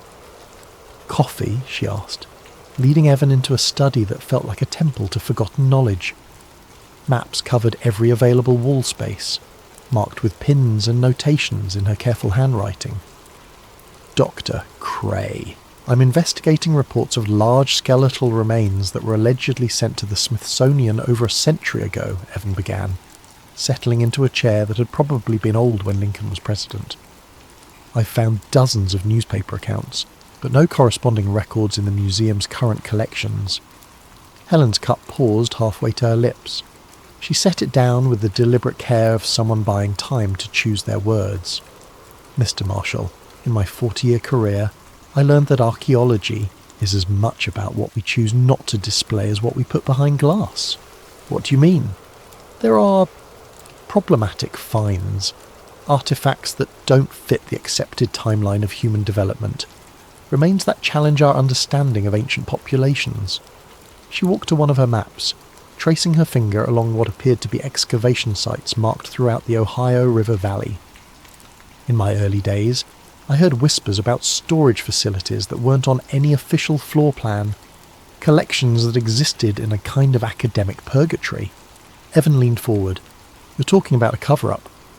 "I'm talking about institutional priorities," Helen corrected, but her tone suggested the distinction was largely academic. "The Smithsonian has always been more than just a museum, Mr. Marshall. It's a guardian of national narrative, and some stories are considered too disruptive to tell." She turned from the map, her expression grave. "If you start pulling on this thread, you won't like where it leads. There are people who have built their entire careers on maintaining certain silences. They don't appreciate journalists who ask inconvenient questions." "Are you trying to warn me off?" Helen smiled, but it was the kind of smile that belonged at funerals. "I'm trying to keep you alive, young man. The last researcher who got too close to this particular truth, well, let's just say he decided to pursue other interests. Very suddenly. Very completely." As Evan walked back to his car, he noticed a black sedan that seemed to be following him at exactly the speed limit. When he stopped at a red light, the sedan stopped too, maintaining a precise distance that spoke of professional surveillance. When the light turned green and Evan accelerated, the sedan matched his speed with mechanical precision. He took 4 random turns through Georgetown's narrow streets. The sedan stayed with him, ghost-like in its consistency. Only when Evan pulled into the parking garage of his apartment building did it finally peel away, disappearing into the DC traffic like it had never existed at all. That night, Evan dreamed of enormous bones rising from dark earth and woke to find his windows open despite being certain he'd locked them before bed. Samuel Trent's house squatted in the Virginia countryside like a fortress built from paranoia and regret. Security cameras perched on fence posts, motion sensors glowed red in the gathering dusk, and the driveway was designed to provide clear sightlines in all directions.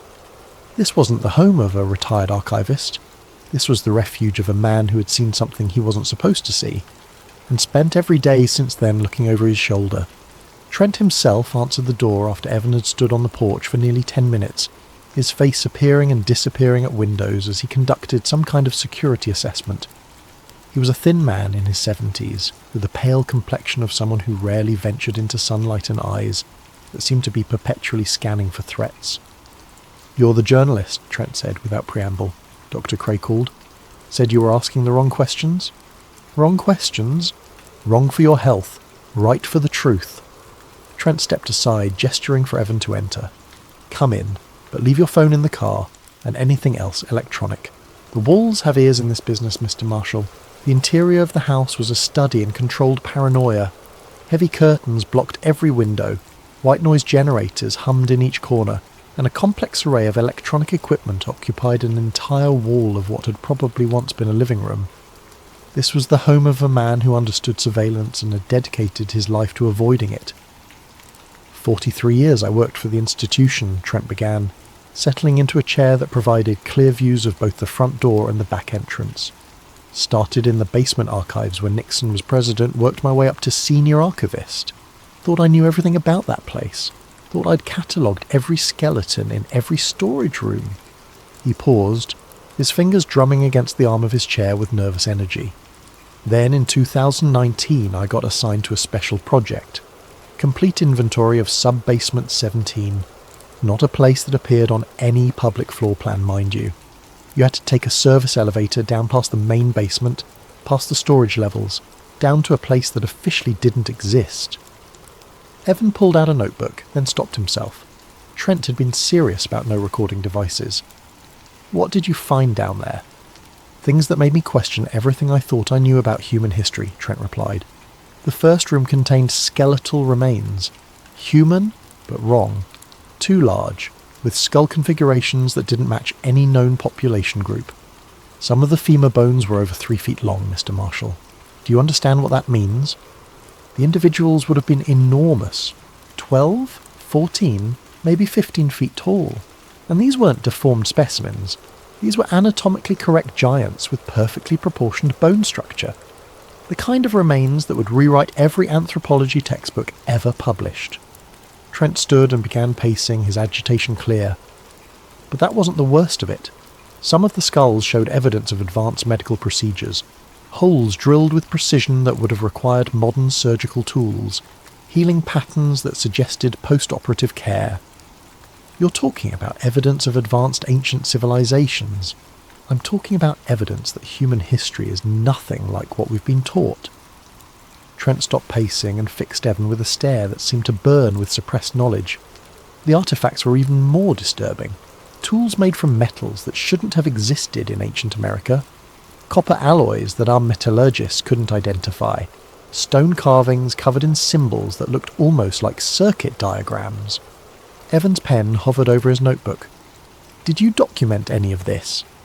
I tried. Took photographs with a camera I'd smuggled in. Made detailed notes. But within a week of completing the inventory, I was called into my supervisor's office. Told that my services were no longer required. Given a severance package that was far too generous, and a non-disclosure agreement that was far too specific. Trent's voice dropped to a whisper. They knew, Mr. Marshall. They knew exactly what I'd seen, and exactly how dangerous it was for me to have seen it. What happened to the other people who worked on the inventory? Dr. Patricia Williams, the lead anthropologist, died in a car accident 2 months after the project ended. Single vehicle collision on a straight stretch of highway in broad daylight. Marcus Chen, the photographer, had a heart attack despite being 28 years old with no history of cardiac problems. And Dr. Robert Hayes, the metallurgist, committed suicide by jumping off the Roosevelt Bridge. Trent's hands were shaking now. 3 deaths in 6 months, Mr. Marshall. 3 people who had seen what I'd seen. You think they were murdered? I think they were handled. There's a difference. Murder is messy and draws attention. Handling is clean and looks like bad luck. Trent moved to one of his windows, peering through a gap in the curtains. I went underground after that. Changed my name. Moved to the middle of nowhere. Learned everything I could about electronic surveillance. Because I knew they were watching, waiting for me to make the same mistake as the others. What mistake? Trying to go public. Trying to tell the world what we'd found. Trent turned back to Evan, his expression haunted. But maybe that's exactly what needs to happen. Maybe the truth is more important than my life. He walked to a desk and retrieved a small piece of paper. The vault code you received, B1744-32-1903, it's real. Sub-basement 17, vault 4432, corresponds to items catalogued in 1903. But accessing it requires more than just the code. You need a security badge with the right clearance level and knowledge of the physical layout. How would I get that kind of access? Samuel Trent smiled, but it was the smile of a man preparing to cross a line he could never uncross. Mr. Marshall, what I'm about to tell you will either get you the story of the century or get you killed. Possibly both. As evening settled over the Virginia countryside, Evan listened to Trent describe security protocols, shift changes, and the exact route to an elevator that didn't appear on any building schematic. And in the back of his mind, a voice whispered that he was about to step through a door that would change everything. Not just his understanding of history, but his understanding of the forces that shaped what people were allowed to know. The truth, Evan was beginning to realise, was a more dangerous possession than he had ever imagined. The Smithsonian's annual Contributors Gala provided perfect cover. 200 wealthy donors mingling in the Museum of Natural History's main hall, servers in white jackets weaving through crowds with trays of champagne and carefully crafted hors d'oeuvres. Evan had spent 3 days perfecting his disguise as a catering company employee, complete with forged credentials and a borrowed uniform that fit well enough to pass casual inspection. The hardest part wasn't getting inside. It was maintaining his composure while surrounded by exhibits that now felt like elaborate lies. Every display case seemed to mock him with its carefully curated version of human history. Homo sapiens, the only human species, early tool use in ancient civilizations, the development of agriculture, 10,000 BCE. All of it potentially false, all of it potentially designed to hide something far more extraordinary and threatening. Champagne, sir? Evan offered a tray to a middle-aged man in an expensive suit, using the opportunity to position himself near the service entrance that led to the restricted areas. "Wonderful event," the man replied, selecting a glass. "Though I sometimes wonder what marvels they keep locked away from public view. My grandfather used to claim the Smithsonian had artefacts that would shock the world." Evan's hand nearly trembled as he balanced the tray. "Oh? What kind of artefacts?" "Family stories. Probably nonsense. Something about giant bones and impossible technologies." The man laughed and moved on, leaving Evan standing frozen in a crowd of oblivious donors. Even the rumours had rumours. At 9:47 p.m, exactly when Samuel Trent had predicted, security guard Martinez headed to the loading dock for his smoke break. Evan slipped through the service door, his heart hammering against his ribs like a trapped bird. The service corridors of the Smithsonian were a maze of beige walls and fluorescent lighting, filled with the institutional smell of cleaning supplies and old secrets. Following Trent's directions, Evan descended a staircase marked "Authorised Personnel Only" and found himself in the main basement. Then another level down to sub-basement 1, where crates of unopened exhibits waited in climate-controlled storage. But Trent had been specific. He needed to go deeper. The service elevator was exactly where Trent had described it, hidden behind a door marked "Electrical Do Not Enter." Evan's hands shook as he swiped the cloned security badge he'd acquired, through channels he preferred not to think about too carefully. The magnetic lock disengaged with a soft click that sounded like thunder in the empty hallway. The elevator was small and unremarkable, with buttons for floors that shouldn't have existed. B1, B2, B3, and at the bottom, B17. Evan pressed the button and felt the elevator descend far deeper than should have been possible. The building above couldn't have extended this far underground. This wasn't just sub-basement storage. This was something that had been deliberately hidden beneath the foundation of American history. When the doors opened, Evan stepped into a corridor that looked like it belonged in a different building entirely. The walls were older, built from stone blocks that seemed to predate the museum above. Emergency lighting cast everything in an amber glow that made shadows dance at the edges of vision. The air was thick with humidity and the smell of ages. Numbered storage rooms lined both sides of the corridor, each secured with locks that looked far more sophisticated than anything used in the public areas above. Room 4430, 4431, 4432. Evan's target was 3 doors down on the left, marked with a placard that read, "Anthropological Specimens, Restricted Access, 1903 to 1905. The cloned badge worked again, and the door swung open to reveal a storage room that defied every expectation Evan had developed about museum archives. Instead of the neat, organised rows of labelled specimens he'd expected, he found chaos. Wooden crates were stacked floor to ceiling, many bearing shipping labels from archaeological sites that had been forgotten by mainstream history. Others were marked with symbols that looked more like warning signs than inventory codes. A thick logbook sat on a desk near the entrance, its leather binding cracked with age. Evan opened it carefully, his flashlight illuminating pages of meticulous handwriting in faded ink. The entries began in 1903 and detailed the arrival of specimens from excavations across the American Midwest. March 15, 1903, Mound Creek, Ohio. Specimen C4432-01. Complete skeletal remains. Adult male, estimated height 12 feet 8 inches. Cranial capacity 2,100 cubic centimeters. Dental structure anomalous. Burial goods include copper tools of unknown alloy composition. April 2nd, 1903, Portsmouth, Ohio. Specimen C4432-02. Partial skeleton. Estimated height 14 feet 2 inches. Bones show evidence of healed fractures suggesting advanced medical knowledge. Associated artifacts include stone tablets with undeciphered script. May 18, 1903, Newark, Ohio. Specimen C4432-03. Complete family unit.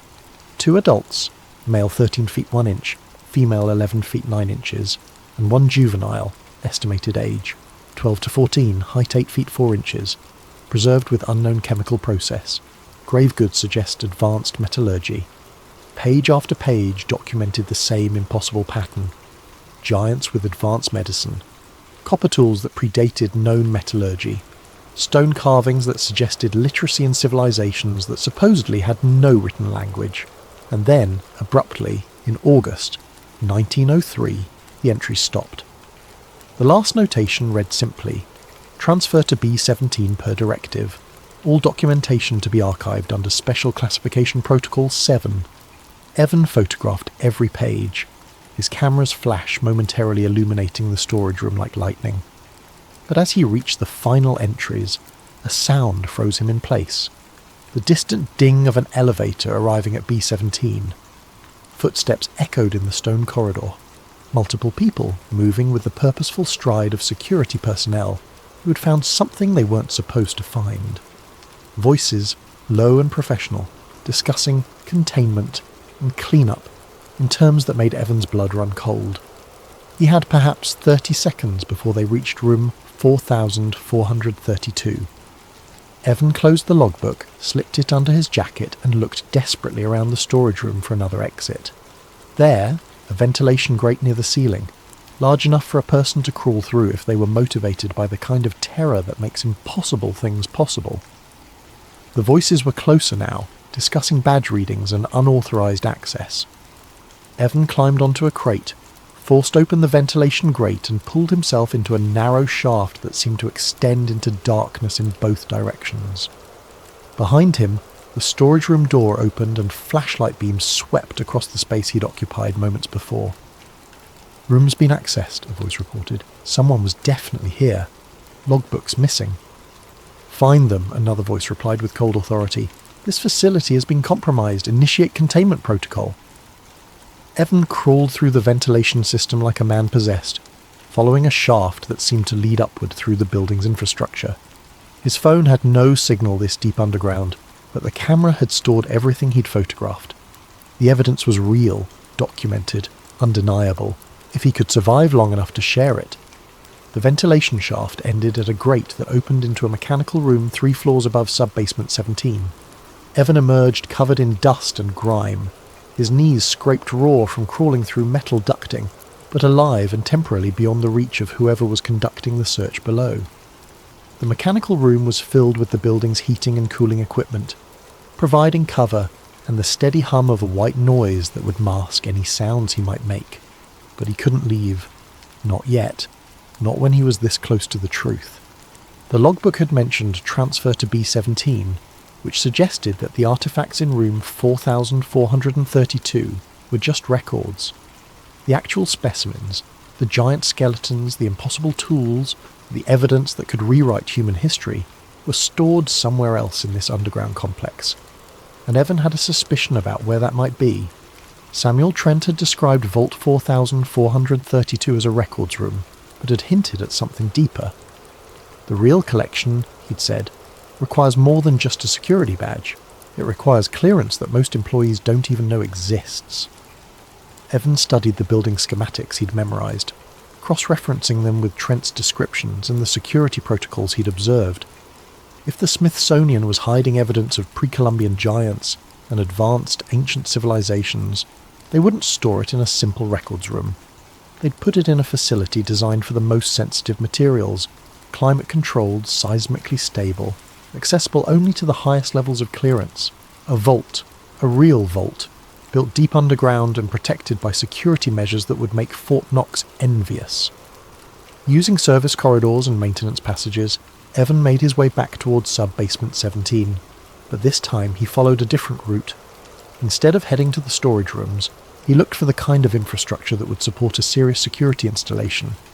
Power conduits, ventilation systems designed for sensitive equipment, reinforced walls that suggested something more important than simple storage.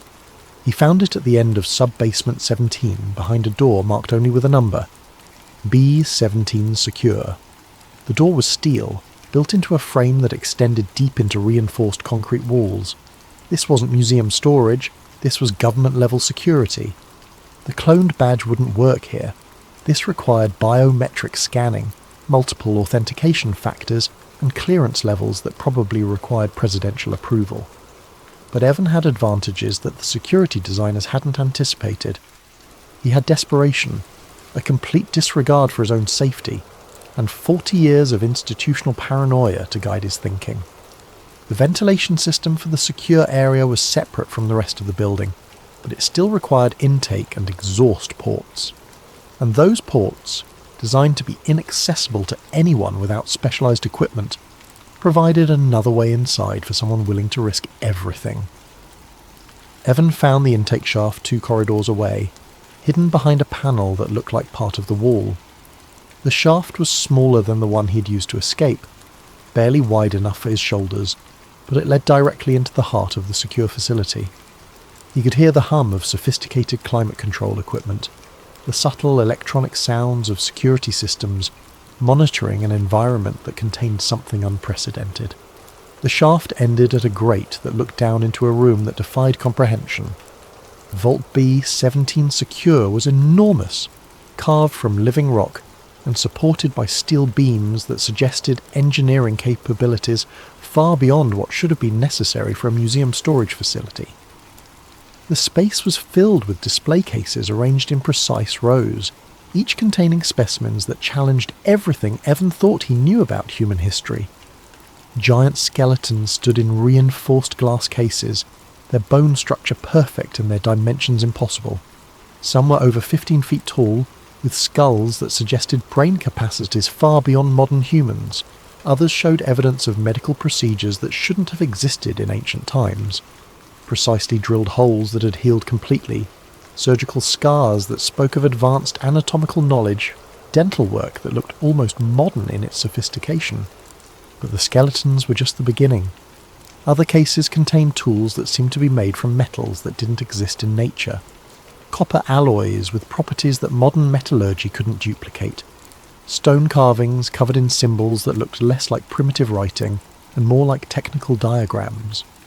Clay tablets that appeared to show star charts, mathematical calculations, and designs that resembled modern machinery. One case held what appeared to be a partially reconstructed device, made from an unknown crystalline material. The construction was elegant and purposeful, with internal structures that suggested functionality beyond mere decoration. Next to it, a placard read, Newark, Ohio, 1897, function unknown. Material composition unknown, dating inconclusive. Evan photographed everything his camera could capture, working methodically through the vault while keeping one ear tuned for the sounds of security personnel. Each image was more incredible than the last, each artifact more impossible to explain within the framework of accepted history. In the final row of cases, he found something that made his blood freeze, a series of photographs mounted behind glass, showing excavation sites that he recognised from the newspaper clippings.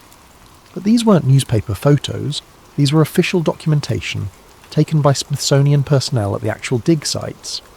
The images showed giant skeletons in situ, surrounded by artifacts and burial goods that proved their authenticity beyond any possible doubt. And every single photo was stamped with a classification level that Evan had never seen before. Cognito hazard, dissemination prohibited, director authorization required. A cognito hazard, information so dangerous that simply knowing it posed a threat to society. That's when the alarms began to sound.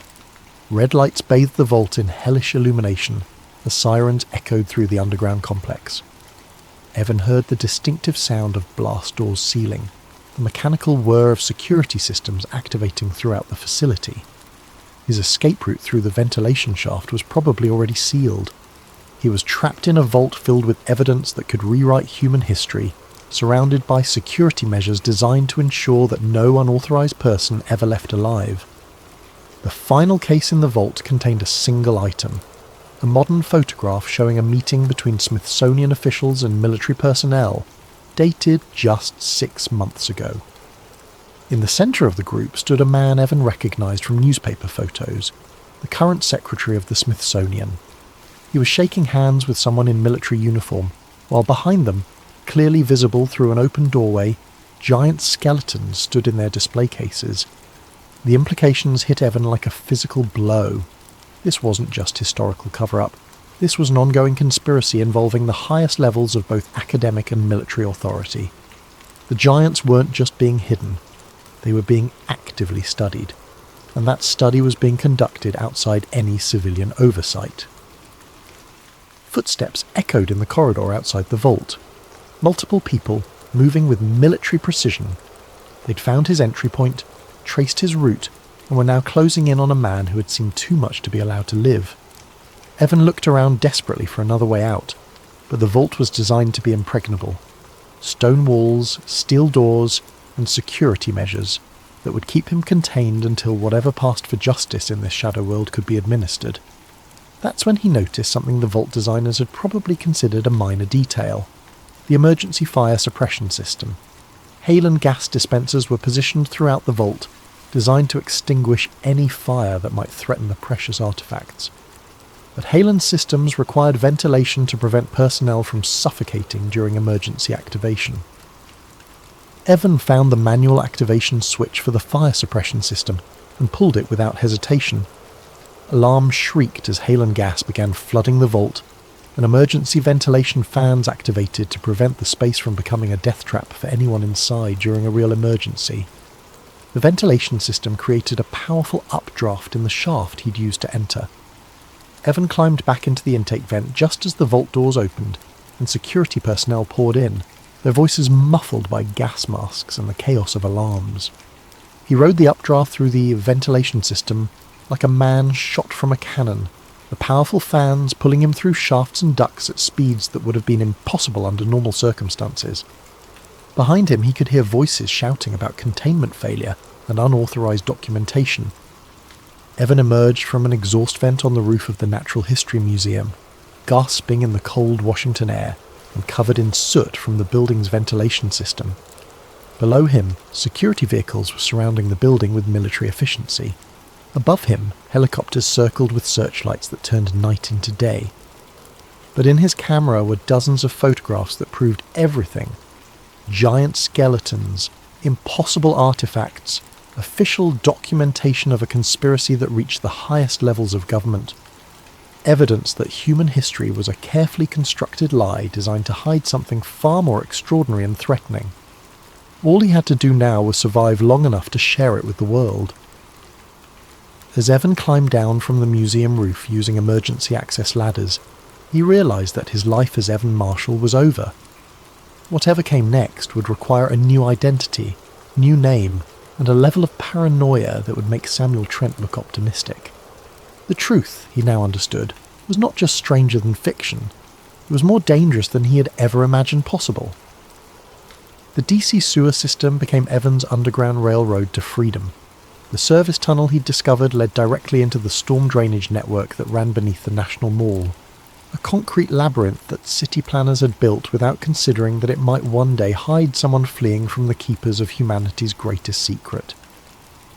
Evan waded through knee-deep water that smelled of decay and urban runoff, his camera equipment sealed in the waterproof bag he'd learned to carry during years of investigative work in hostile environments. Above him, he could hear the sounds of a massive search operation, helicopters, vehicles, and what sounded like enough personnel to invade a small country. They were taking no chances with containment this time. The tunnel system extended for miles, connecting with drainage networks that reached every corner of the city. Evan had studied these maps during his preparation, knowing that any investigation of government secrets might require unconventional exit strategies. He'd never imagined using that knowledge to escape from something that made his previous exposés look like traffic violations. After 2 hours of navigating the tunnels by flashlight and sheer determination, Evan emerged from a drainage outlet near the Potomac River, several miles from the Smithsonian complex. The search operation was still visible in the distance, lights and helicopters focused on downtown DC.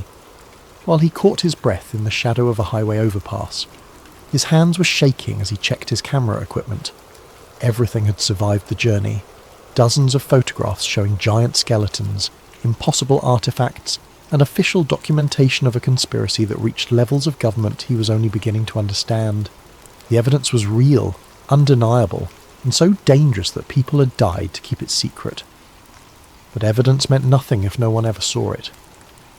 Evan made his way to an all-night diner in Arlington, a place that existed in the margins of respectable society, and asked no questions about customers who looked like they'd been swimming in sewage. The waitress, a woman who'd clearly seen everything the city had to offer, brought him coffee and a towel without comment. In the privacy of the diner's booth, Evan began uploading his photographs to an encrypted server he'd established years ago for exactly this kind of situation. The images uploaded slowly over the diner's Wi-Fi connection, each file representing evidence that could rewrite human history or get him killed. Probably both. As the final photographs uploaded, Evan's phone buzzed with a text message from an unknown number. "You've seen what you weren't meant to. Leave DEC now. This is your only warning." Evan stared at the message, his coffee growing cold as the implications sank in. They had his phone number. They'd tracked him to this location. The technology that could accomplish that level of surveillance suggested resources far beyond what any civilian organisation should possess. He paid for his coffee with cash and left through the diner's back exit, abandoning his phone in a dumpster and switching to protocols he'd developed for the most sensitive investigations. No credit cards, no electronic communication, no patterns that sophisticated surveillance could predict or track. The bus station was 3 miles away, reachable through back streets and industrial areas where security cameras were sparse and facial recognition software would struggle with the angles and lighting. Evan purchased a ticket to Philadelphia using cash and a fake ID he'd maintained for emergencies, then settled into a seat at the back of a Greyhound bus that smelled like disinfectant and broken dreams. As the bus pulled out of DC, Evan watched the city recede behind him and tried to process what he'd discovered. Giants had lived in ancient America. They'd possessed advanced technology and medical knowledge that shouldn't have existed. They'd left behind artifacts that suggested civilizations far more sophisticated than anything in the approved historical narrative. And the Smithsonian Institution, the organization entrusted with preserving and sharing human knowledge, had been actively hiding this evidence for over a century.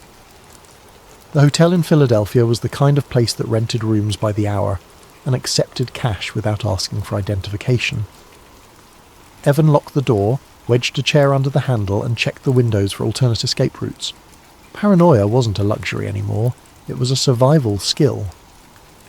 Using a laptop purchased with cash from a pawn shop, Evan accessed his encrypted server and began organising the evidence.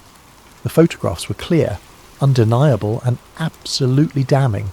Giant skeletons with perfect bone structure, artifacts made from impossible materials, official documentation proving that the Smithsonian had been hiding evidence of advanced ancient civilizations for over a century. But as he worked, Evan realised he faced a problem that went beyond simple journalism. This wasn't just a story about institutional cover-up. This was evidence of something that could fundamentally destabilize society's understanding of human history.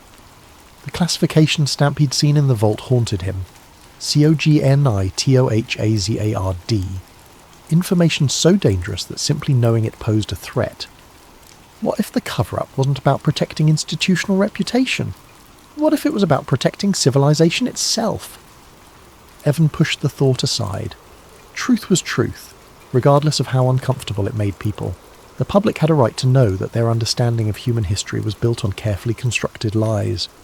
He began creating multiple copies of the evidence, distributing them across different servers and platforms to ensure that the information couldn't be suppressed or destroyed. If something happened to him, the truth would still survive. At 3 a.m, his hotel room door exploded inward.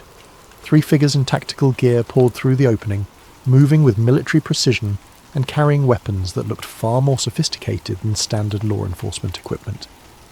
Evan dove behind the bed as dart-like projectiles embedded themselves in the wall where his head had been moments before. Not bullets, tranquilizer darts. They wanted him alive. The laptop lay open on the bed, still displaying the photographs from the vault. One of the figures moved toward it, while the others began a systematic search of the room.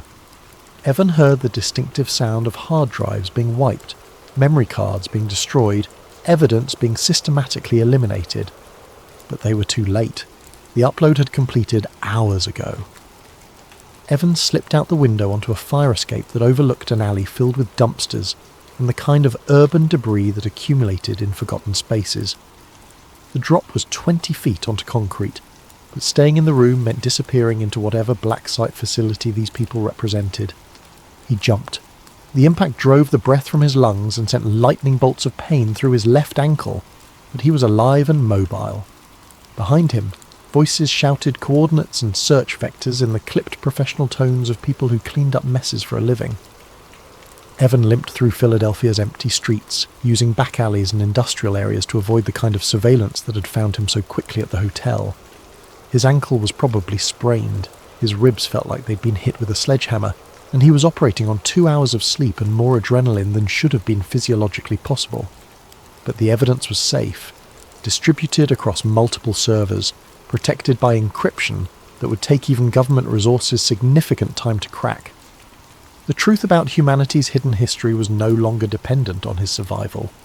Dawn was breaking over Philadelphia when Evan finally stopped running and found refuge in a 24-hour laundromat. As he sat among the washing machines, listening to the rhythmic sounds of ordinary people doing ordinary things, he began to understand the magnitude of what he'd uncovered. The giants weren't just ancient history.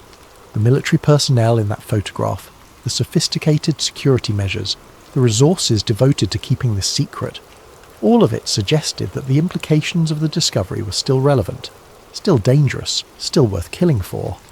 What if the giants weren't extinct?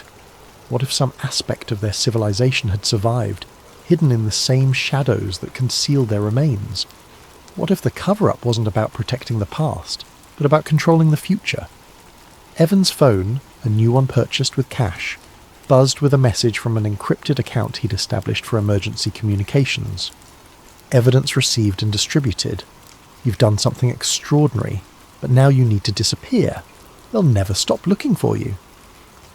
The message was from Helen Cray. Somehow the retired archaeologist had accessed his uploads and was coordinating a response that went far beyond academic curiosity. She was part of something larger, a network of people who had been waiting for someone like Evan to break the silence. Check the news in 24 hours, another message read. The truth has a way of spreading, even when powerful people try to contain it. 24 hours later, Evan sat in a coffee shop in Baltimore, watching the world change on a laptop screen.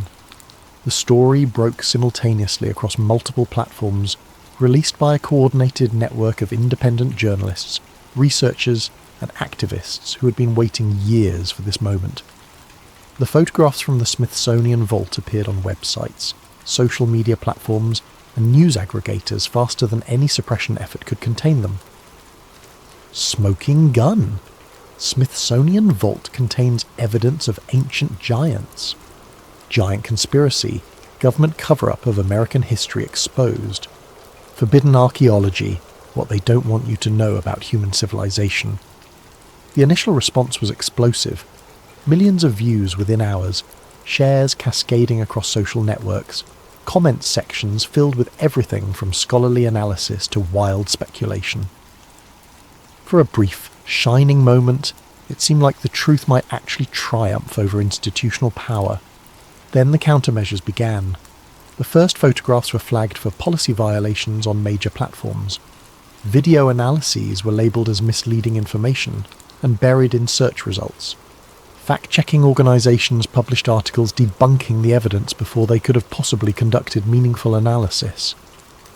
Experts debunk giant skeleton hoax. Digitally altered images spread misinformation about Smithsonian. Conspiracy theory targets respected institution. Evan watched in real time as a sophisticated disinformation campaign neutralised evidence that should have rewritten human history. Bot networks amplified debunking articles while suppressing authentic analysis. Professional skeptics appeared on news programmes to explain why the photographs were obviously fake, despite lacking access to the original files or technical expertise to make such determinations. Within 48 hours, the story had been successfully relegated to the margins of conspiracy theory websites and fringe research forums. The mainstream narrative remained intact. Ancient giants were myths, advanced pre-Columbian civilizations were fantasies, and the Smithsonian Institution was a respected guardian of legitimate scientific knowledge. But something had changed. In the comment sections and discussion forums, in the encrypted chat rooms and private messages, people were asking questions that hadn't been asked before. Researchers were connecting dots that had previously seemed unrelated. The truth had been planted, and even the most sophisticated suppression efforts couldn't prevent it from taking root in the minds of those willing to think beyond approved narratives. Evan received a final message from Helen Cray. The giants are still buried, but not for the reasons they want you to believe. Some truths are too dangerous for mass consumption, but too important to remain completely hidden. You've done your part. Now it's time to disappear. 3 years later, Evan Marshall no longer existed. The man who had been Evan Marshall lived under a different name in a small town on the coast of Ecuador, where American surveillance capabilities were limited and questions about one's past were considered impolite. He worked as a freelance translator, spoke fluent Spanish, and had learned to live with the kind of careful paranoia that kept dangerous men alive in dangerous times. But he still received the postcards. They arrived every few months, always from different locations, always containing the same minimal information, a date and a set of coordinates. No return address, no signature, no message beyond those simple facts. But Evan had learned to recognise the pattern. Each postcard marked the site of an archaeological discovery that never made the news. Giant skeletons unearthed and quickly reburied. Impossible artefacts found and immediately classified. Evidence of advanced ancient civilizations discovered and systematically suppressed. The giants were still being found, and they were still being hidden. The latest postcard had arrived just that morning, postmarked from Nevada and containing coordinates that placed the discovery somewhere in the desert near Reno. Evan looked up the location on his computer and found nothing. No archaeological expeditions, no university research projects, no academic papers discussing significant finds in that region. But there had been seismic activity reported in the area 6 months ago. Minor earthquakes that had opened new caves and exposed previously hidden chambers. The kind of geological events that sometimes revealed secrets that had been buried for millennia. Evan poured himself a cup of coffee and watched the sun rise over the Pacific Ocean. Somewhere in the Nevada desert, evidence that could rewrite human history was being carefully catalogued and filed away in facilities that didn't officially exist. Somewhere in Washington, D.C., meetings were being held to determine how to manage information that was too dangerous for public consumption. And somewhere in the margins of the internet, the truth continued to spread in whispers and speculation, carried by people who had seen the evidence and refused to forget what they'd learned. The giants had walked the earth once. Their bones still rested in unmarked vaults beneath buildings that existed to preserve knowledge, while hiding the most important discoveries from those who had paid for them with their taxes and their trust. Evan finished his coffee and began planning his day. There were translations to complete, bills to pay, and the careful routine of a man who had learned to live invisibly in a world where the truth was more dangerous than any lie. But tonight, when the work was done and the day had faded into memory, he would update his encrypted files with the coordinates from the latest postcard. Because someday, when the time was right and the world was ready, someone would need to know where to look for the evidence that powerful people had worked so hard to hide. The giants were still buried, but not for the reasons they wanted you to believe. And Evan Marshall, the man who no longer existed, would make sure that someday someone would remember where to find them. The truth he had learned was patient. It could wait decades, centuries, millennia for the right moment to emerge. It could survive suppression, disinformation, and the deaths of those who tried to share it. Because the truth, unlike the people who tried to contain it, was immortal. And eventually immortal things always won.